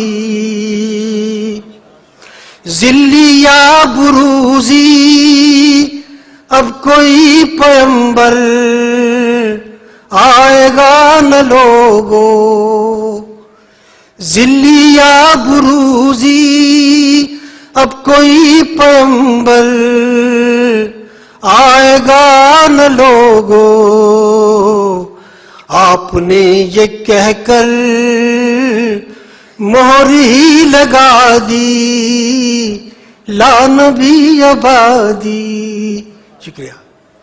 دعا سے پہلے مجھے 2 باتیں یاد آئی ہیں۔ ایک تو میں یہ فیضان اقبال نامی کتاب ہے، شورش کاشمیری صاحب نے مرتب کیے ہیں، علامہ اقبال کے خطوط اور بیانات وغیرہ سے کچھ ان کے اقوال، تو میری آج کی تقریر کا لب لباب یہ تکمیل رسالت اور اتمام اور تکمیل اور اکمال۔ دیکھیے اس کے بارے میں علامہ اقبال فرماتے ہیں، قادیانی نظریہ ایک جدید نبوت کے اختراع سے قادیانی افکار کو ایک ایسی راہ پر ڈال دیتا ہے کہ اس سے نبوت محمدیہ کے کامل و اکمل ہونے کے انکار کی راہ نکلتی ہے۔ یہی تکمیل، کامل اور اکمل۔ الیوم اکملت لکم دینکم واتممت علیکم نعمتی ورضیت لکم الاسلام دینا، یہ در حقیقت اس کاملیت اور اکملیت کے اندر نقب لگائی ہے۔ اور اس کے ایک عقیدت مند کا شعر تو یہاں تک ہے، نقل کفر کفر نہ باشد، ان کا شعر آپ کو سنا رہا ہوں، کس بدبختی تک یہ لوگ پہنچے ہیں۔ لیکن پھر وہی بات کہ گلے میں جو آئیں وہ تانے اڑاؤ، جو چاہو کہو جو چاہو بک دو، کوئی پوچھنے والا نہیں، کوئی پکڑ نہیں، کوئی دارو گیر نہیں۔ محمد پھر اتر آئے ہیں ہم میں اور پہلے سے بڑھ کر ہیں اپنی شان میں، شان محمدی سے بڑھ کر اس بدبخت غلام احمد کی شان ہے جس کو ان کا ایک عقیدت مند بیان کر رہا ہے۔ محمد پھر اتر آئے ہیں ہم میں اور پہلے سے ہیں بڑھ کر اپنی شان میں، معاذ اللہ۔ اب دعا مانگ لیجیے۔ الحمدللہ الذی ہدانا لہذا وما کنا لنہتدی لولا ان ہدانا اللہ۔ کل حمد، کل شکر، کل ثناء اس اللہ کے لیے ہے جس نے ہمیں ہدایت عطا فرمائی، اور ہم ہرگز ہدایت یافتہ نہ ہوتے اگر اللہ ہی ہمیں ہدایت نہ دیتا۔ اللہم صلی علی عبدک و نبیک و رسولک و حبیبک محمد وبارک وسلم وصلی وسلم وبارک علی جمیع الانبیاء والمرسلین وعلی ملائکتک المقربین وعلی عبادک الصالحین وعلینا معہم یا ارحم الراحمین۔ اللہم ربنا نور قلوبنا بالایمان واشرح صدورنا للاسلام اللہم وفقنا لما تحب و ترضا. اے اللہ ہمیں ہر اس کام کی توفیق عطا فرما جو تجھے پسند ہے، جس سے تو راضی ہوتا ہے. اللہم انصر من نصر دین محمد صلی اللہ علیہ وسلم واجعلنا منہم واخذل من اعرض عن دین محمد صلی اللہ علیہ وسلم ولا تجعلنا معهم. اللہم وفقنا ان نقیم نظام الخلافت علی منہاج النبوت فی پاکستان اولا وفی کل العالم آخرا. اللہم اغفر لنا ولآبائنا ولأمہاتنا ولجمیع المؤمنین والمؤمنات والمسلمین والمسلمات الاحیاء منہم والاموات انک سمیع مجیب الدعوات. وصلی اللہ تعالی علی خیر خلقہ محمد وآلہ واصحابہ اجمعین برحمتک یا ارحم الراحمین.